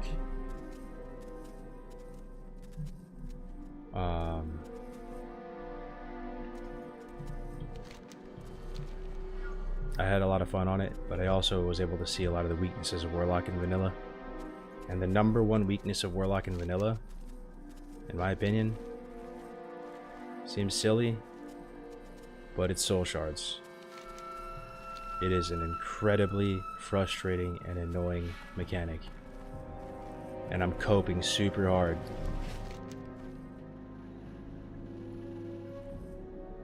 Trying to, like, you know, justify it as good in vanilla and it being really awesome and stuff like that, you know, like, because I love this game, you know. I don't want to believe that stuff is bad in vanilla. Like, I want to believe it's a masterpiece, you know. But you know, you can play Warlock instead of that, not me. Arrows are worse than soul shards. Change my mind. Sure, man, I'll change your mind right now. A Warlock, the spec that you want to play, the most powerful spec for you in PvP, is the most shard intensive spec possible, because it uses a skill called Shadow Burn. And Shadow Burn uses a soul shard every time you press it. So if I just press it once, like I put on a freezing trap, every time I press it, it uses a soul shard. You get it back if the mob dies within a few seconds of you pressing Shadow Burn. But in PvP, that's not the case. It's usually like first global, or one of the first globals you use, because it's so powerful and it's got a short cooldown that you want to keep using it over and over again. So you're absolutely burning through shards, pressing soul, you know, Shadow Burn every like 15 seconds or whatever it is. You need multiple ranks of health stones. So you at least need like a rank, you know, 8 and a rank 7. You need multiple ranks of spell stones. A lot of Warlocks don't want to be that sweaty with it, but you never know. Like, the second you don't have 2 ranks of spellstone is the time like you go up against that other Warlock, and you know, it's a really powerful, underrated item on Warlock. So 2 spellstones, 2 hellstones. You have to summon a demon. Oftentimes, you have to summon another demon using Feldom mid-combat, because they either kill your demon, or you need the bubble, or you need the blanket silence. Just to blanket silence and resummon another Fell Hunter is a shard, right? You just tear through the shards. And when I was playing on Henhouse, I was loving it.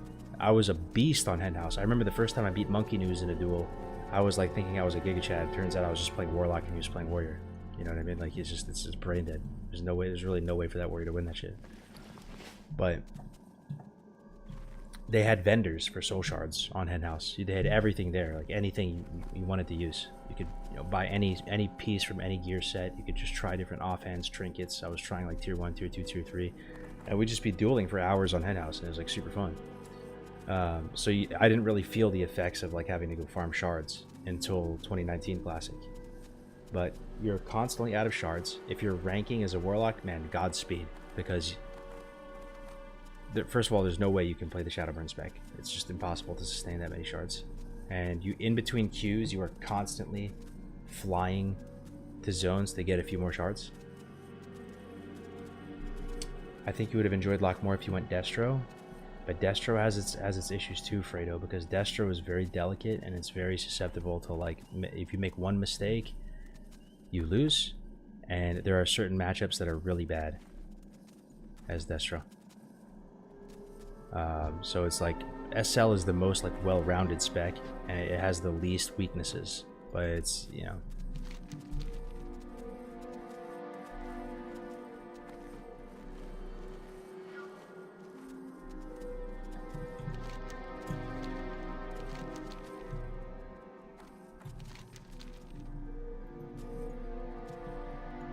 I should probably spam more Shadowburn and Sod, to be honest.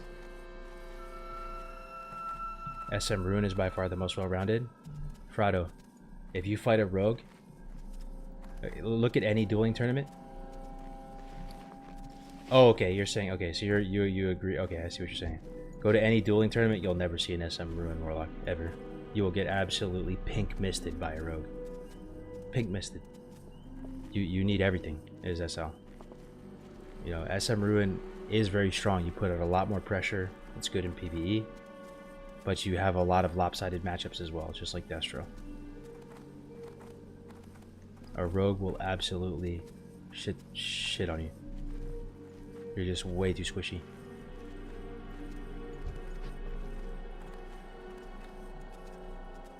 But SL is really good, man. It is really good. You don't even need fear. People say, oh, Warlocks are OP because of fear. You don't even need to fear. You just sit there and sustain through just insane amounts of damage. You could remove in a full dot row and the pre-silence off of you with the spellstone. You just dot the target up and you just spam drain life in their face. That's pretty much the win condition versus like every single matchup. If they want to pummel you, they want to kick you, you just let them. Yep, kick me, whatever, fuck it. I'm locked out for a few seconds and I'm gonna just do it again. And guess what? Pummel's on cooldown now. And just no class in the game can trade better. You cannot trade better.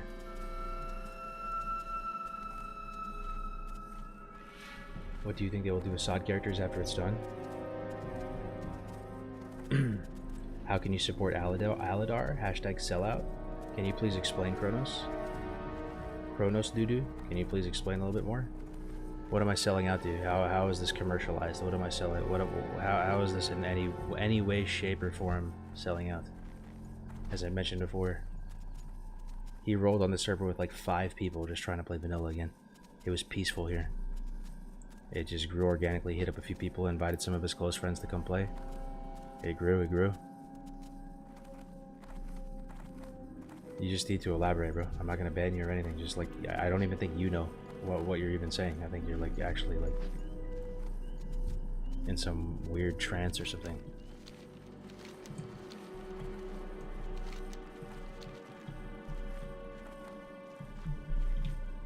You suck him off for viewers? Yeah, that makes sense. That makes sense, dude. Thank you for elaborating. I think you've made your point, man. I think we all know the situation here. Thank you.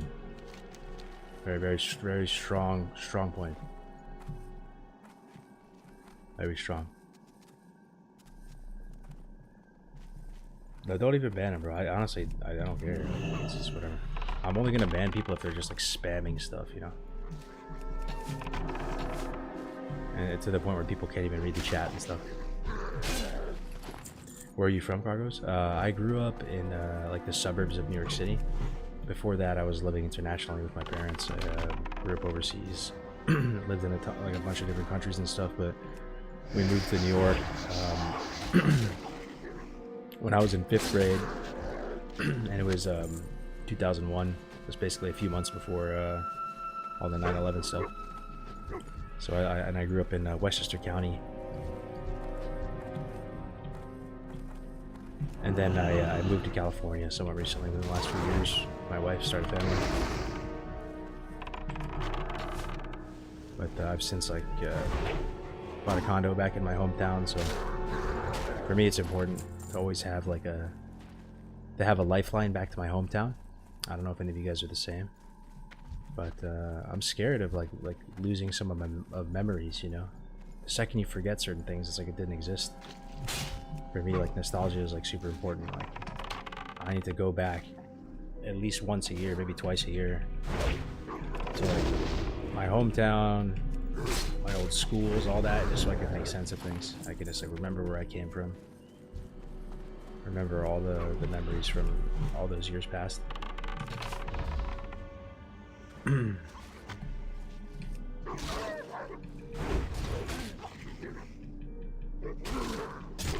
It's a thing, mate. You suck them off, and we all know it. I, honest to God, have no idea what you're saying, dude. I truly do not, bro. I don't know what brainwashing you've experienced, man, but I am very sorry for you.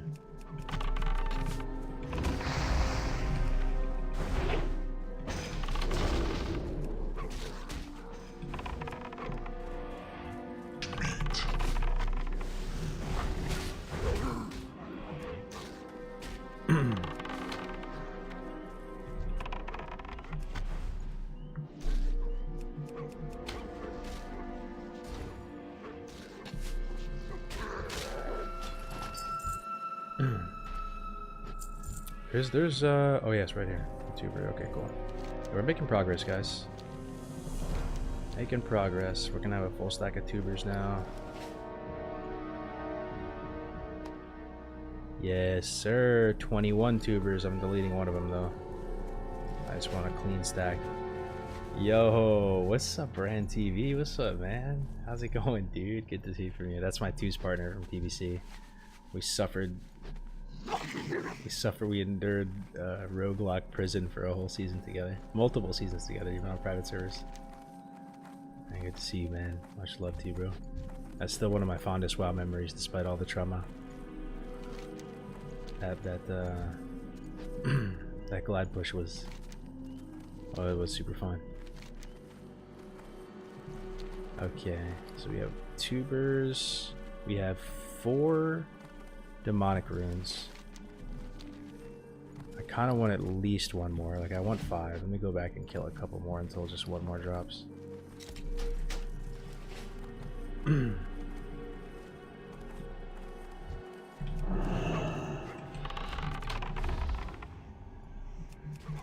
wonder what is the future of WoW right now. Classic side. Cat is dying down a bit already. Sod is so low pop also, but not sure Phase 4 can do much for much longer.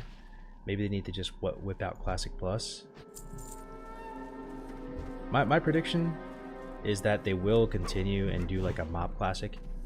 I do think Kata is gonna die, but I also think that Kata makes them way more money than vanilla.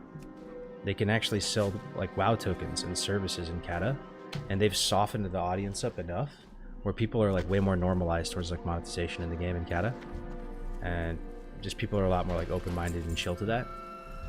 So I feel like they make way more money, and they've done the calculations. Like they've thought about what cards they have up their sleeve. They've thought about running fresh servers and running it back. But if they run fresh vanilla servers back, it's almost like an admission. It's an admission that the old games are just like better, you know? It's like throwing in the white flag in a way.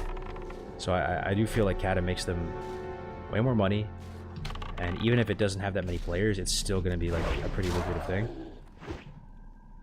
And they see like a very clear roadmap ahead with MOP and WAD and all that stuff. You know, they potentially have years and years of content ahead, and it's all done already. They're just re-releasing it. So the upside of that is too strong for them to not do. Of course they're gonna do it. They're gonna go all the way with it. It's too good. It's too good of an opportunity. They can run back like the next 5 versions of the game and call it classic. I do think we will get Classic Era Fresh servers. It will happen, but for sure it's not going to happen until SOD is wrapped up, like 100%. This is one thing I like learned from like working with Blizzard a bit, is that they're very sensitive towards cannibalizing their own projects. Very sensitive, like, and they've done it in the past, and it's not something they want to make the mistake of doing again. And what I mean by that is like they launch something while they launch one project while there's still another project out, and it takes players away from that other project, you know. So I just don't see any world where they would consider a Classic Era Fresh before SOD is fully wrapped up. But the way I look at it is I feel like Classic Era Fresh and doing the trilogy and running it back is kind of like their safe, conservative card that they can play at any time. They know it's going to be relatively successful, but it also doesn't really move the needle for them from a business side of things. It's not really like ramping up their monetization or doing anything like too innovative or crazy or you know.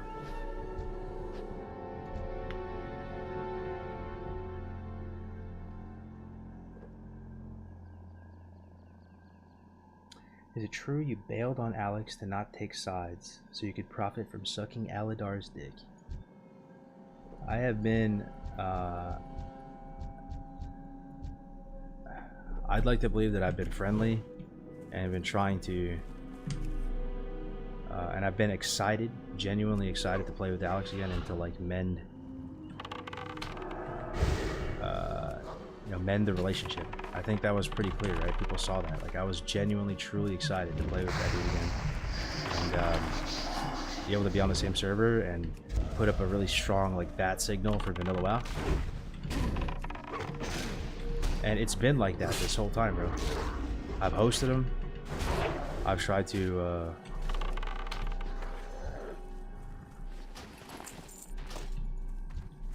you know what I mean? It really wasn't until a day ago or whatever, you know, he put all those videos about me up again, and just like he's on some crazy arc now where it's just like full send, like wanting to like hurt people, hurt the server. Like, it's just too much, man. It's just too much. I think as much as I've had a soft spot for him in the past, like, I'm done, bro. I'm done. Like, moving forward, like, I don't want him to talk about me. I'm not gonna talk about him anymore. It's over, bro. And it's a bit sad, to be honest, because I really thought this time it was going to be different.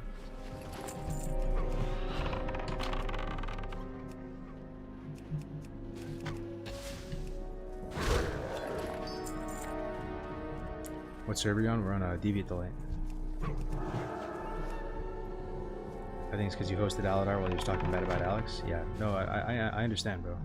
But you have to understand, like, I just host everyone on the server on Deviate Delight. I try to put everyone on and rotate through. I don't really check on what people are doing before. And I was between a rock and a hard place between Aladar and Alex because they were having this drama. But you know, I'm cool with them both in a way. At least, like, you know, you know what I mean? Like, I'm just stun locked. Like, I wish they just didn't even have the drama. I wish we could just play the game and play the server and be like OG Jeffrey and just chill and relax and have a good time. And then not fumble the bag. You know what I mean? It's just fumbling the bag is what it is. Not to say I haven't fumbled the bag before too. We have a good thing going, bro. You don't need to ruin a good thing. I do believe in like 6 months time the server is going to be even way bigger than it is now. Yes, we're going to take a hit on population when Sod Phase 4 comes out.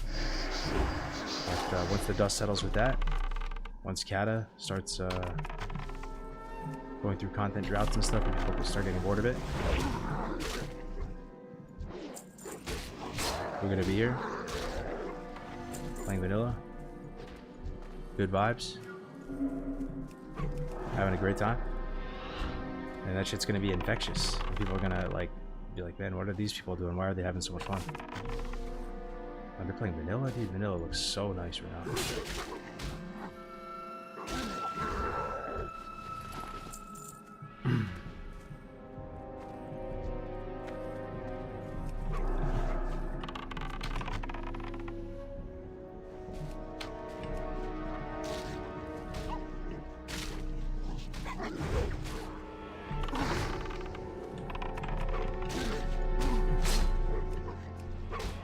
down.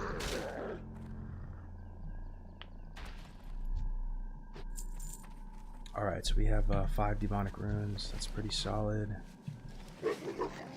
Like to have like 10 or something, but it's all good. We got our tubers, demonic runes. Yo, Jay Binsky. Jay Binsky with the raid, man, with the party of 19. Thank you so very much, Jay. I appreciate that, dude. Jay Binsky is OG private server guy as well, and great to have him on the server as well. And I actually didn't know you streamed until recently, man. But I can definitely tell you like you love the game and you really know your shit. I think you were like a Steno, like High Warlord Steno, like PGTV enthusiast as well, right? I remember you from his chat as well. But yeah, thanks for the raid, bro. I appreciate it. If you're looking for more Deviant Delight streamers to check out, if you like the server and everything going on, Jay Binsky, he's in our guild. He's really active in all the chats. Gray's chat, my chat. Check him out. It's just like hardcore days, like new wave of streamers, you know. Hype for the raid tomorrow? Yeah, me too, bro. I'm just preparing for it right now. Just got some tubers, some demonic runes, crafted my ammo. I need money though. I need mana pots. I need to do tribute like right now. Let's go do tribute. Do 1 tribute for the boys, and then probably wrap up stream from there. But man, we're in the middle of the night. It's 1 a.m. PST, 4 a.m. EST, NA, fast asleep, and somehow we have 400 on Twitch watching, and 100 on YouTube, playing Vanilla WoW in 2024. That's crazy. No cam, just vibing. I appreciate you guys very much. About to crash watching your stream? Feel free, man, feel free. Okay, no drawback, cool. I'm gonna fly to Camp Mahache. How much gold do you make per hour with solo tribute? What do you need? Let me think. For the So, if I'm playing like perfectly and not fucking up, I'm locked in, not getting distracted, probably do 3 an hour. And I think on average, if you just vendor everything, you make maybe 22 gold per run. 22 gold just from vendors, so, you know, you might make 20 gold. And then you get some mana potions, which you can sell for quite a bit. Health potions sell for a lot on the server. Somehow it's 5 gold for a stack of health potions, which is kind of insane. And you might get, like, you know, the class books as well, so you have to kind of like amortize that into your gold per hour. But if you just had to, like, you know, vendor stuff and vendor potions, and you calculate the value of like the roasted quail and the morning glory dew you get and all that, like it might be like 70 gold an hour or something. 75 gold an hour. Yo, beer basted dwarf with the prime. Thank you very much, bro. I appreciate that. Beer basted dwarf, what a name. But there are ways to stretch the bottom line with tribute. Like if you're an enchanter, you can disenchant the stuff, and like anything under a certain threshold, like under 2 gold, it's a blue, you can D for a large brill. And they're pretty cheap right now, but I probably eventually they will go up as more and more people hit 60 and want to get enchants and stuff.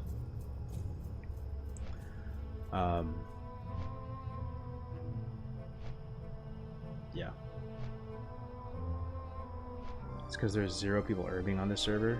Yeah, and 0 people mining on this server too, bro. Yeah, you can sell the buffs. Oh yeah, and you can sell like rings and stuff too. You can sell the tarnished elven rings, they drop all the time. You can sell the feral druid maul. You can sell the crit staff. I don't know how much people are gonna pay on a server like this because it's really low economy. There's no RMT or anything, but I think like 20 to 30 gold you could probably charge. People would be down. I just found out you were back, man. Appreciate the content. Hell yeah, dude. I appreciate the support. Paid 40 Giga. Are you Giga? Are you the warrior that hit me up earlier, Giga? Or the rogue that wanted the rings?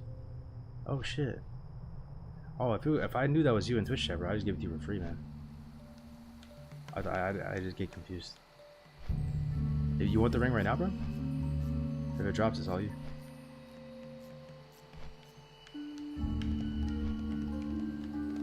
Oh, Mongoose? Yeah, come through, man.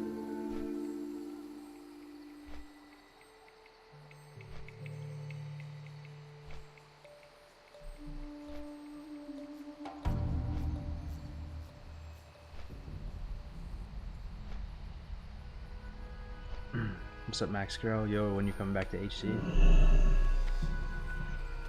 Eventually, bro. I am pretty surprised how big the HC community is right now. It makes me happy. Every day I stream, and there's a lot of people asking about hardcore. It's the same thing with Gray's stream too. A lot of people asking about it. Hardcore is definitely alive and well. We shall meet.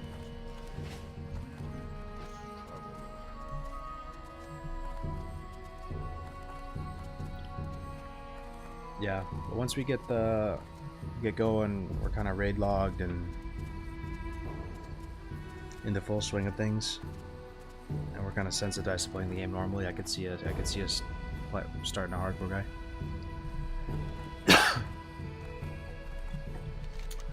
Yeah, we're gonna do a tribute run right now, and then we'll call the stream after that. What level is the warrior? Almost 25. In Ashenvale, working on Warsong boots and stuff. We're gonna blast him up this week for sure. We'll blast him up this week. Probably 2 weeks. In 2 weeks, we'll get him 60. And I already bought him a Kangs at 44. He has Nightblade at 39. I was thinking about Corpse Maker, guys. Corpse Maker, you know, everyone gets really excited about it, right? The 200 axe from RFK. But it requires level 29. And you can get Whirlwind Axe at 30. You know? Not solo, obviously. But if you, like, have health, you can get it at 30. And Whirlwind Axe is just way better than Corpse Maker. So it had me thinking earlier, like, why do people like Corpse Maker? I guess maybe for a different class. That's got to be it. Like, if you're a hunter, you want a Corpse Maker, or if you're like a, you know, a shaman or something. I just answered my own question. Or a paladin. It's just warrior. Whirlwind Axe is just bananas. I think Corpse Maker has like 29 DPS on it. It's slow. It's like a 3/6 weapon. But Whirlwind Axe has like 35.6 DPS, and it's like a 3/6 weapon with stats on it too. Corpse Maker is nice with Wind Fury, Sunder, and Hamstring spam. I love you, bro, but don't come for Corpse Maker like that. Corpse Maker is twink item. Oh, that too, right? Yeah, it's 29 on the dot. That's true. That's true. Is it good for Hunter? Yeah, it's good for Hunter. Slow weapon is good for melee weave. You just come in every now and again with a fat Raptor Strike. It has 20 crit on the your Raptor Strike too a lot of times.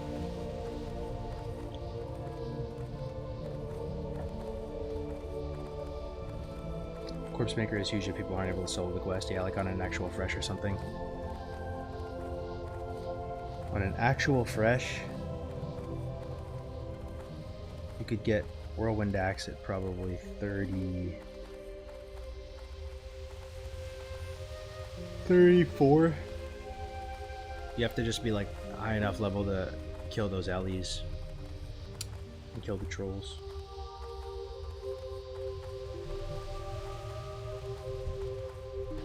It's really just the trolls though. The trolls are like 34 or 35.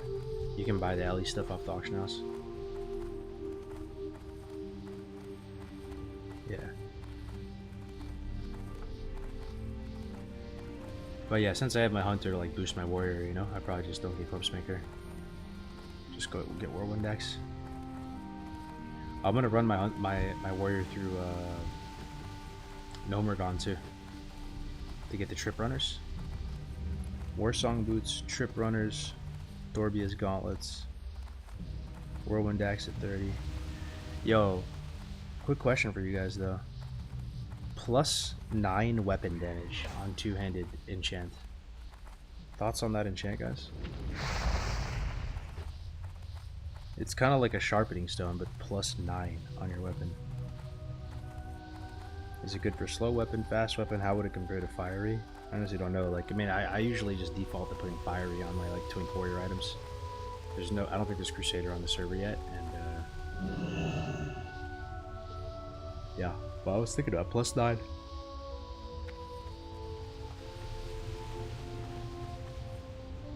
+9 just not that great on slow weapons.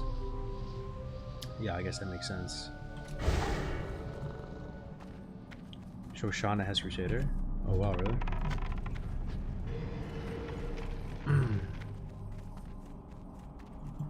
Fiery is the way. Fiery is the way. Everything for Hunter dropped? Oh no.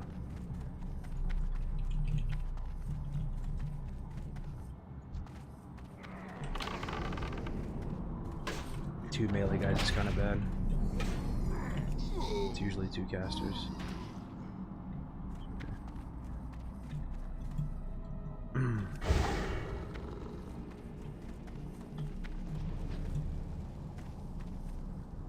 Ally has Crusader. Are there a lot of 60 allies at the moment? Like enough for a full 40-man raid?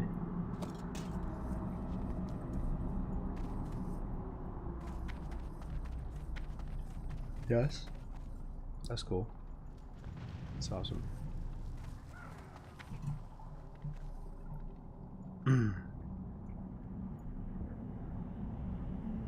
My guild alone would have. What guild are you in, Maps?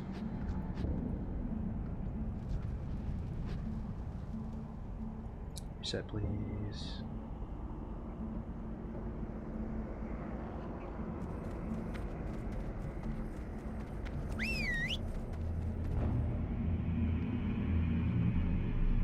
They've cleared MC. Okay.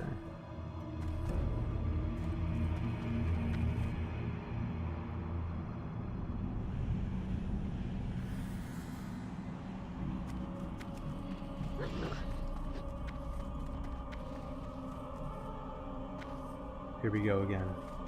Nice, dude.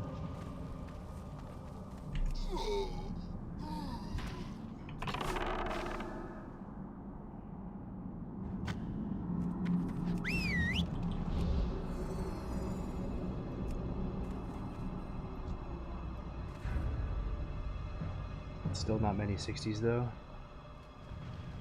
How does it feel playing multi-life WoW again? Dude, so good. So good.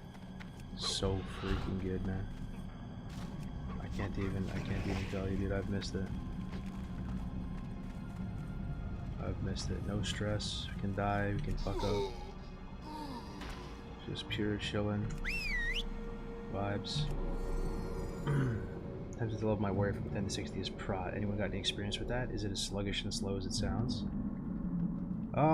Probably, yeah, it's probably pretty dog shit, bro. Like, I've seen it happen, like, it does look kind of cool. I remember watching Nom Nom HC, this, like, hardcore guy who streamed a lot. He leveled, like, a BT2 dwarf prot warrior up, and it was kind of cool. Like, you have tons of interrupts and stuff, but the damage is pretty trash. But, like, I mean, if you twinked one out like crazy, you know, it could be a fun experiment. You know what I mean? Like, you just bought an amazing shield, like, amazing shield spike, like, crazy good weapons. Just to see, you know, if you could get it pretty solid. Kind of a fun experiment.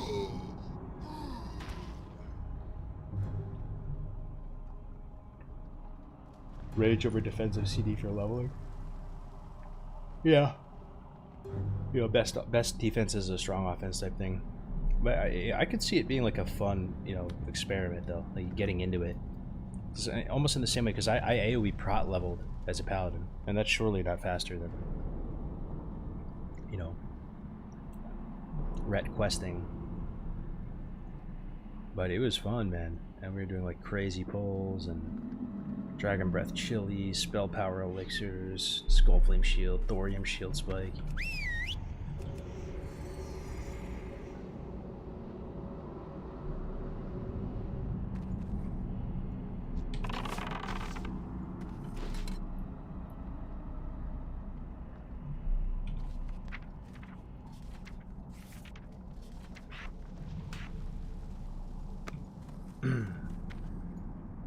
Yeah, Hunter's looking pretty good, boys. I love this SGC. Very proud of it. 50 runs to get this bad boy. 50 plus.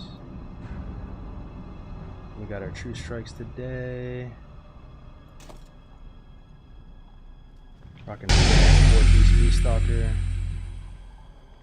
Our Bloodseeker with +7 scope. 50 runs solo. I soloed most of them. Yeah. But actually the one that it ended up dropping on was with like some time boss people. They were like helping out to help speed it up. Of course that's the run that it drops. It was like Pure Maiden and Stompin'. All those guys. Yeah, 50 plus runs. It was probably like 52 runs or something. If your girl asked you to stop playing WoW, would you?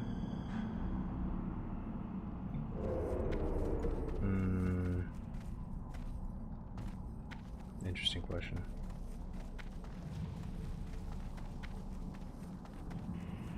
Maybe. I don't think she would though. It'd be like another conversation. Like why? Like why? You know, I just play in more moderation or something. But if somebody totally asks you to give up something that you enjoy doing, you know, it's kind of weird. It'd be like a red flag.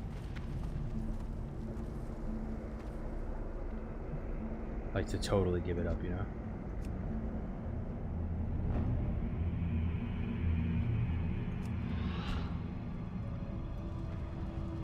Okay, we pulled everything. That's fine.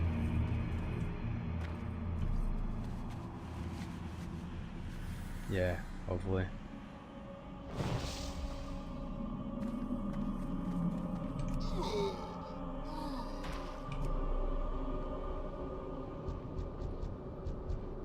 But yeah, if my wife said like, you know, I'm literally gonna break up with you if you don't stop playing WoW for some unknown reason, it's just like, I would give it up, yeah. But I tell her, I'd be like, high likelihood I relapse at some point. I'm highly addicted to this game.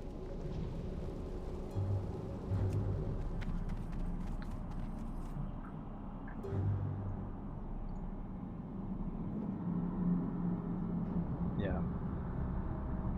Take my eyes, but not my raid geared WoW tunes.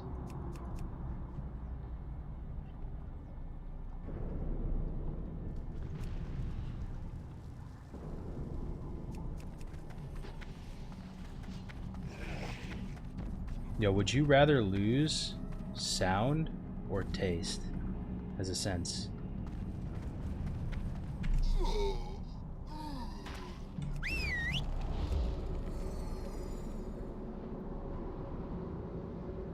Okay, well that answers that. It's literally everybody said the same thing. I've never seen the chat more unified on anything in my life. That's so funny. Well, there you go. There's only one answer.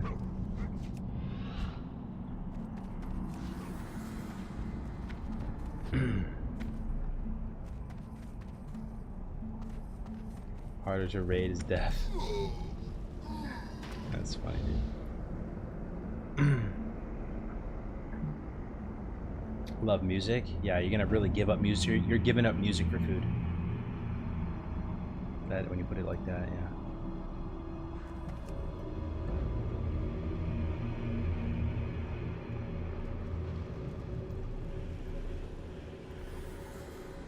But like eyesight, vision is obviously the worst one. Yeah, would you rather lose 50% of your memory Or lose your vision. Or just, you know what I mean?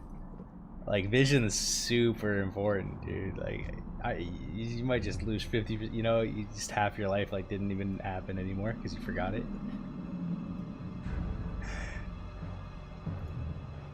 Memory? Losing memory is sad. It is sad, dude. Like, it's like something didn't even happen anymore. You know what I mean? What if you don't remember your parents? It just takes 50% of your memories in your brain and you just delete it. Men in Black, like little clicker pen style. Imagine getting to experience vanilla all over again. Okay, you're right, dude. You're right.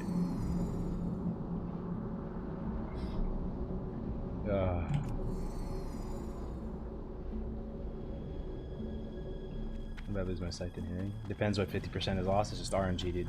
RNG. Can't control it.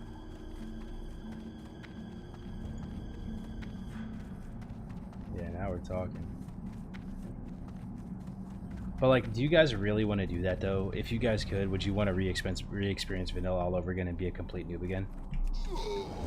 Like, I feel like you guys are gonna say yes, but that's like the wrong, the wrong answer. Like, isn't the game more fun now that we know what we're doing? It's like,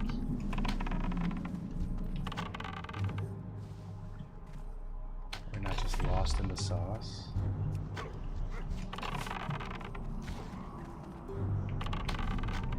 You do it right now. Right now, eh?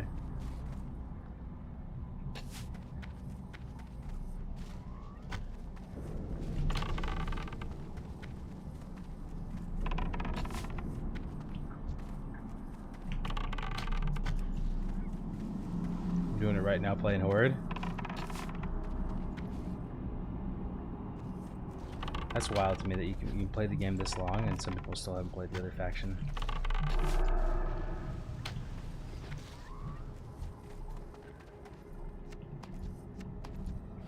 Alright, let's do this shit, boys. Let's not fuck it up.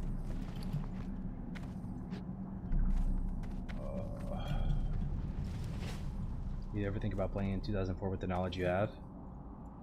Yeah. That's a top fantasy. Imagine it's 2004, game just released, and you walk into Dire Mall and do a tribute run. I think you'd be like fucking president of the world. You literally just walk in. You're like, oh yeah, Vanilla WoW? Yeah, I'm gonna need a large C4ium charge. Yeah, let me get a large C4ium charge. Let me get a wolf pet. Let me get Invis pot. Yeah, you guys can just behold what I'm about to do.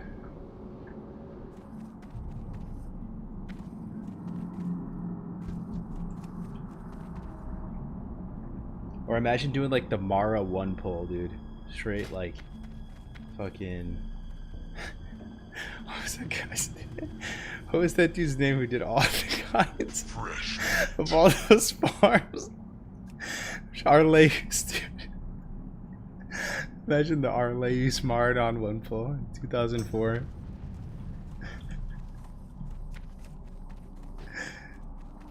Yeah, man, yo, rest in peace, Arleus, bro. And he didn't actually die or anything. I just like he stopped making content, but like I miss that guy. I miss that guy.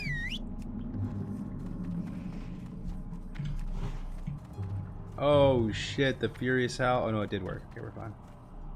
Let me just be safe and do this.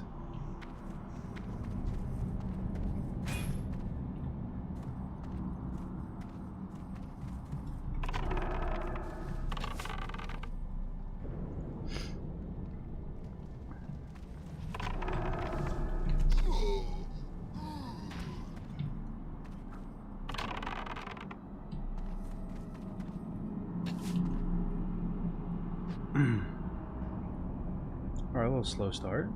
It's okay.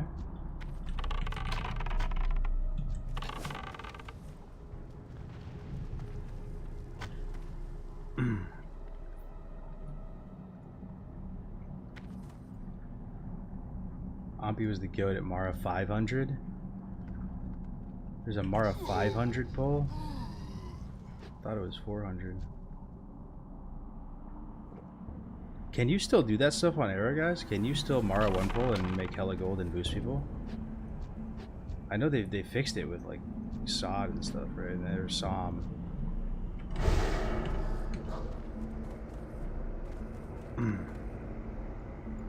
Yeah. All right, we're gonna go ahead and have to DM Maladar here and have that banned. Yeah, we're gonna have to ban Mardon one pull. Ampi started his mage today. He hit 60 today, guys?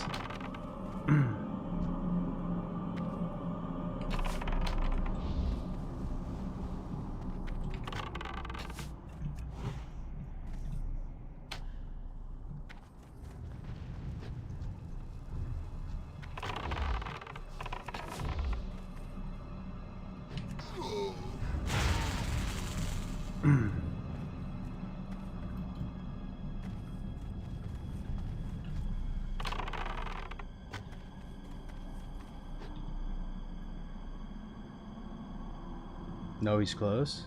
Oh shit.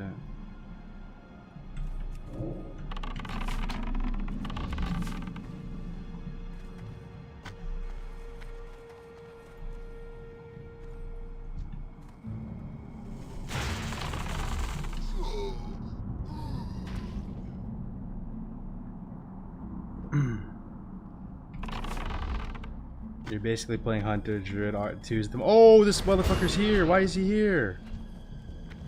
Why is he on me, bro? Okay.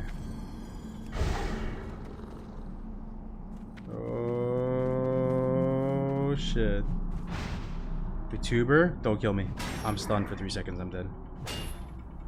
Nope. I'm alive. Holy shit, I'm alive. Tuber for the win, bro. That's why you always tuber. These guys didn't pull correctly. That's why I'm still. Holy shit. Holy shit, though. This is gonna be a fucking tall order right here.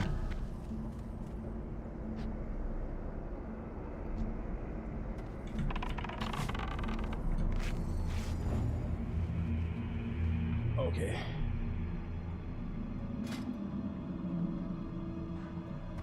We're in there, baby.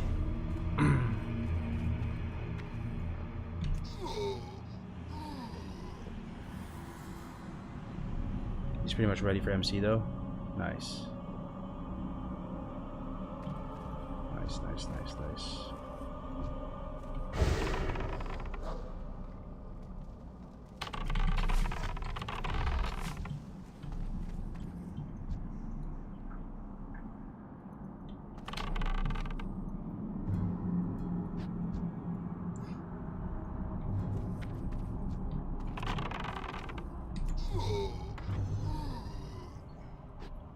Should be fully drained here in a second.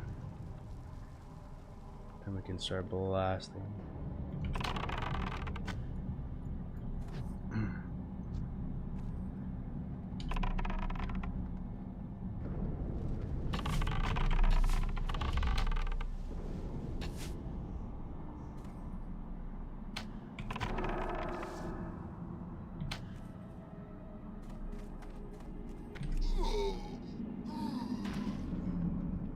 We resist? Oh no, we're good.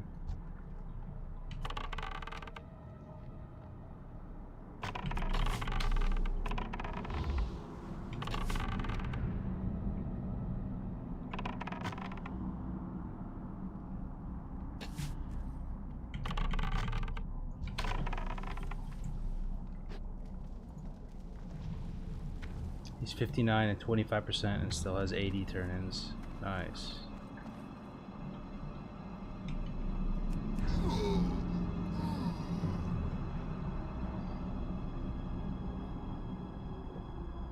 Yeah, I know, Brand. The drain comps.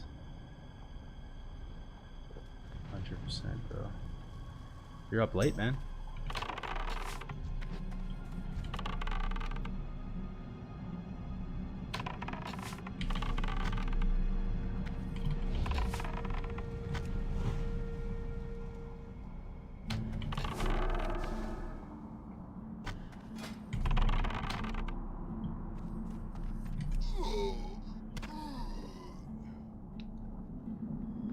You have a blessed night, Cargos. Take care. Yo, thanks, bro. Have a good one, Grayson. Alright, be careful, actually.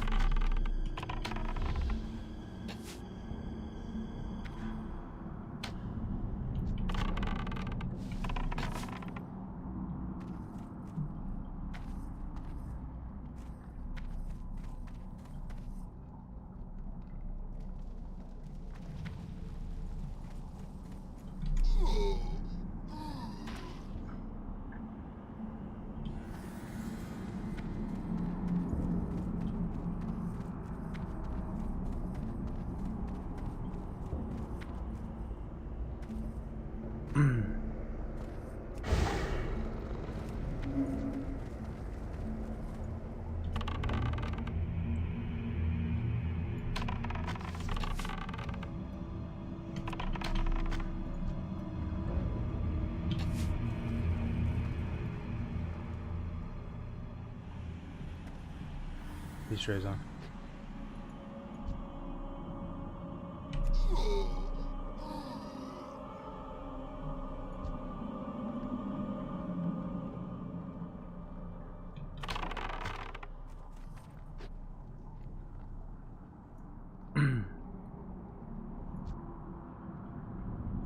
Alright, let me line of sight and pop my rounds. It still doesn't work, bro. I'm behind a fucking pole 70 yards away. I pop rapid fire and devil Sorai and the guy turns around. I generate threat. How, bro? 70 yards away behind a stone pillar.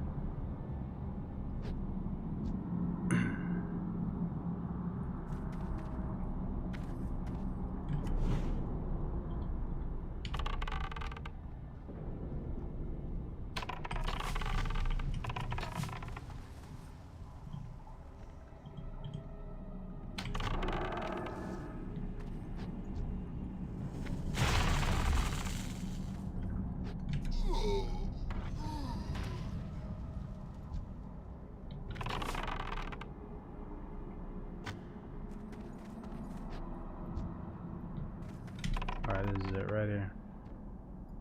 Good night.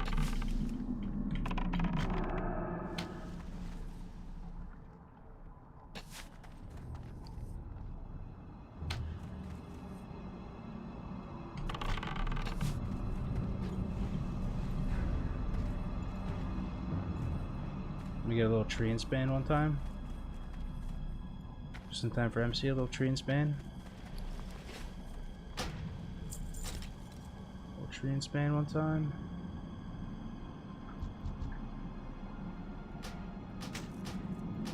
Let's see what we get from the chest.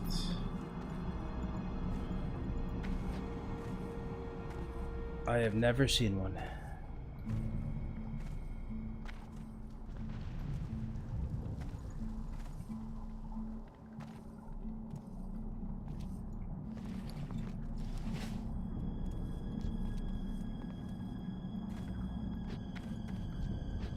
I gave Ampy the bag I won on Jeff's stream.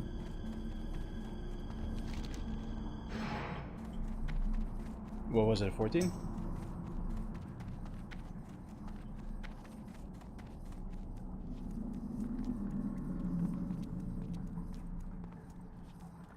Yo, what's up, Zoo? Yo, waking up to a cargo stream of a hunter running around the world with vanilla OST. So cozy. Welcome back. Yeah, thanks, bro. I bet you like 80% of the people watching right now are dead asleep. And some deep REM sleep right now.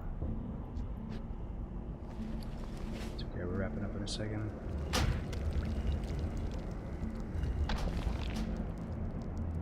Got the Ogre Forged Hauber. Rod of the Ogre Magi, good gold. No ring though, bro, sorry. No ring, dog. Did we get mana potions? We did. 2 mana potions. Okay, we take those. We're gonna have to run this like a lot tomorrow. For gold, no book, right? Yeah, no book. I'm like, yeah, I'll do more tomorrow, Giga. If you're awake, if you're around, bro. I need like 15 mana potions, probably. So.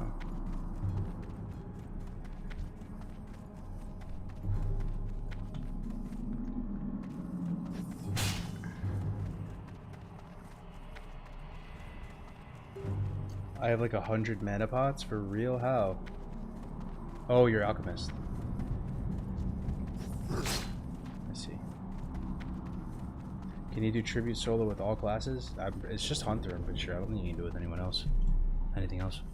You need like a feign death. And you need like a pet as well. Because it's basically what it is you're just like juggling a threat with your pet. Back and forth over and over again. You like feign death and they go to your pet and you shoot it and it goes back to you. No notebook there.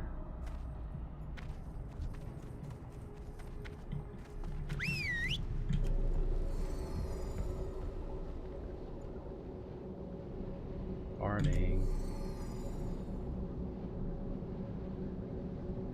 I just had a priest roll and went Blade of Eternal Darkness in my mage. I'm actually sad. Oh, bummer, dude. Yeah, I guess hopefully he was a shadow priest at least.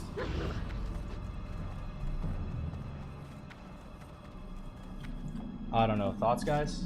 If you were playing a priest and you did Maradon and Blade of Eternal Darkness drops, it's an insane item. Like, it's literally like even BIS and TBC and stuff for farming. Are you rolling if you're a priest? Blade of Eternal Darkness. I'd be a little tempted, man. I know it's better on mage.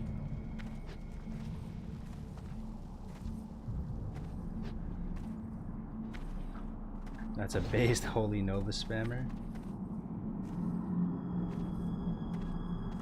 It's actually insane for Holy Nova.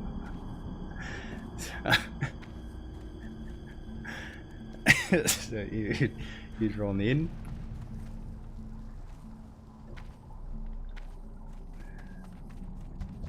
Sorry bro, I'm actually a Holy Nova spammer, so I'm gonna have to go ahead and yoink this dagger from you. Is it good for Hellfire Warlocks? I don't think so, because Hellfire is just one spell and it pulses for like a giga long time, or Holy Nova, it's like on every spell cast, it does the thing, right? The chance.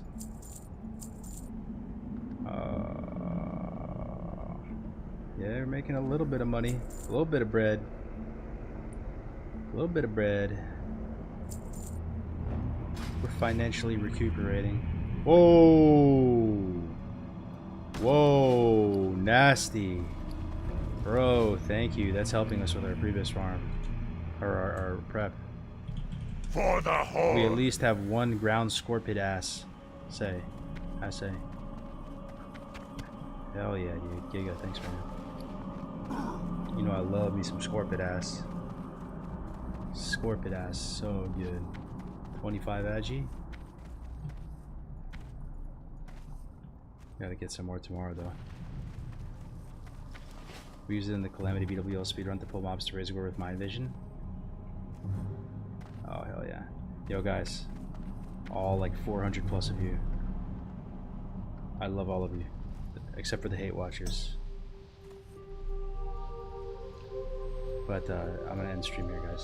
I'm gonna get some sleep. I appreciate it very much. The good vibes, the conversation. Got a lot off my chest tonight. I'm gonna host.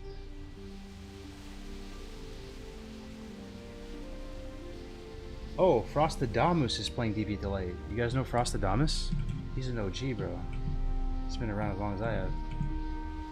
Frostadamus is playing. That's awesome. Hell yeah, let's go check it out and see what level he is and stuff. I'm about to fall asleep to his stream probably. He's got that soothing European voice.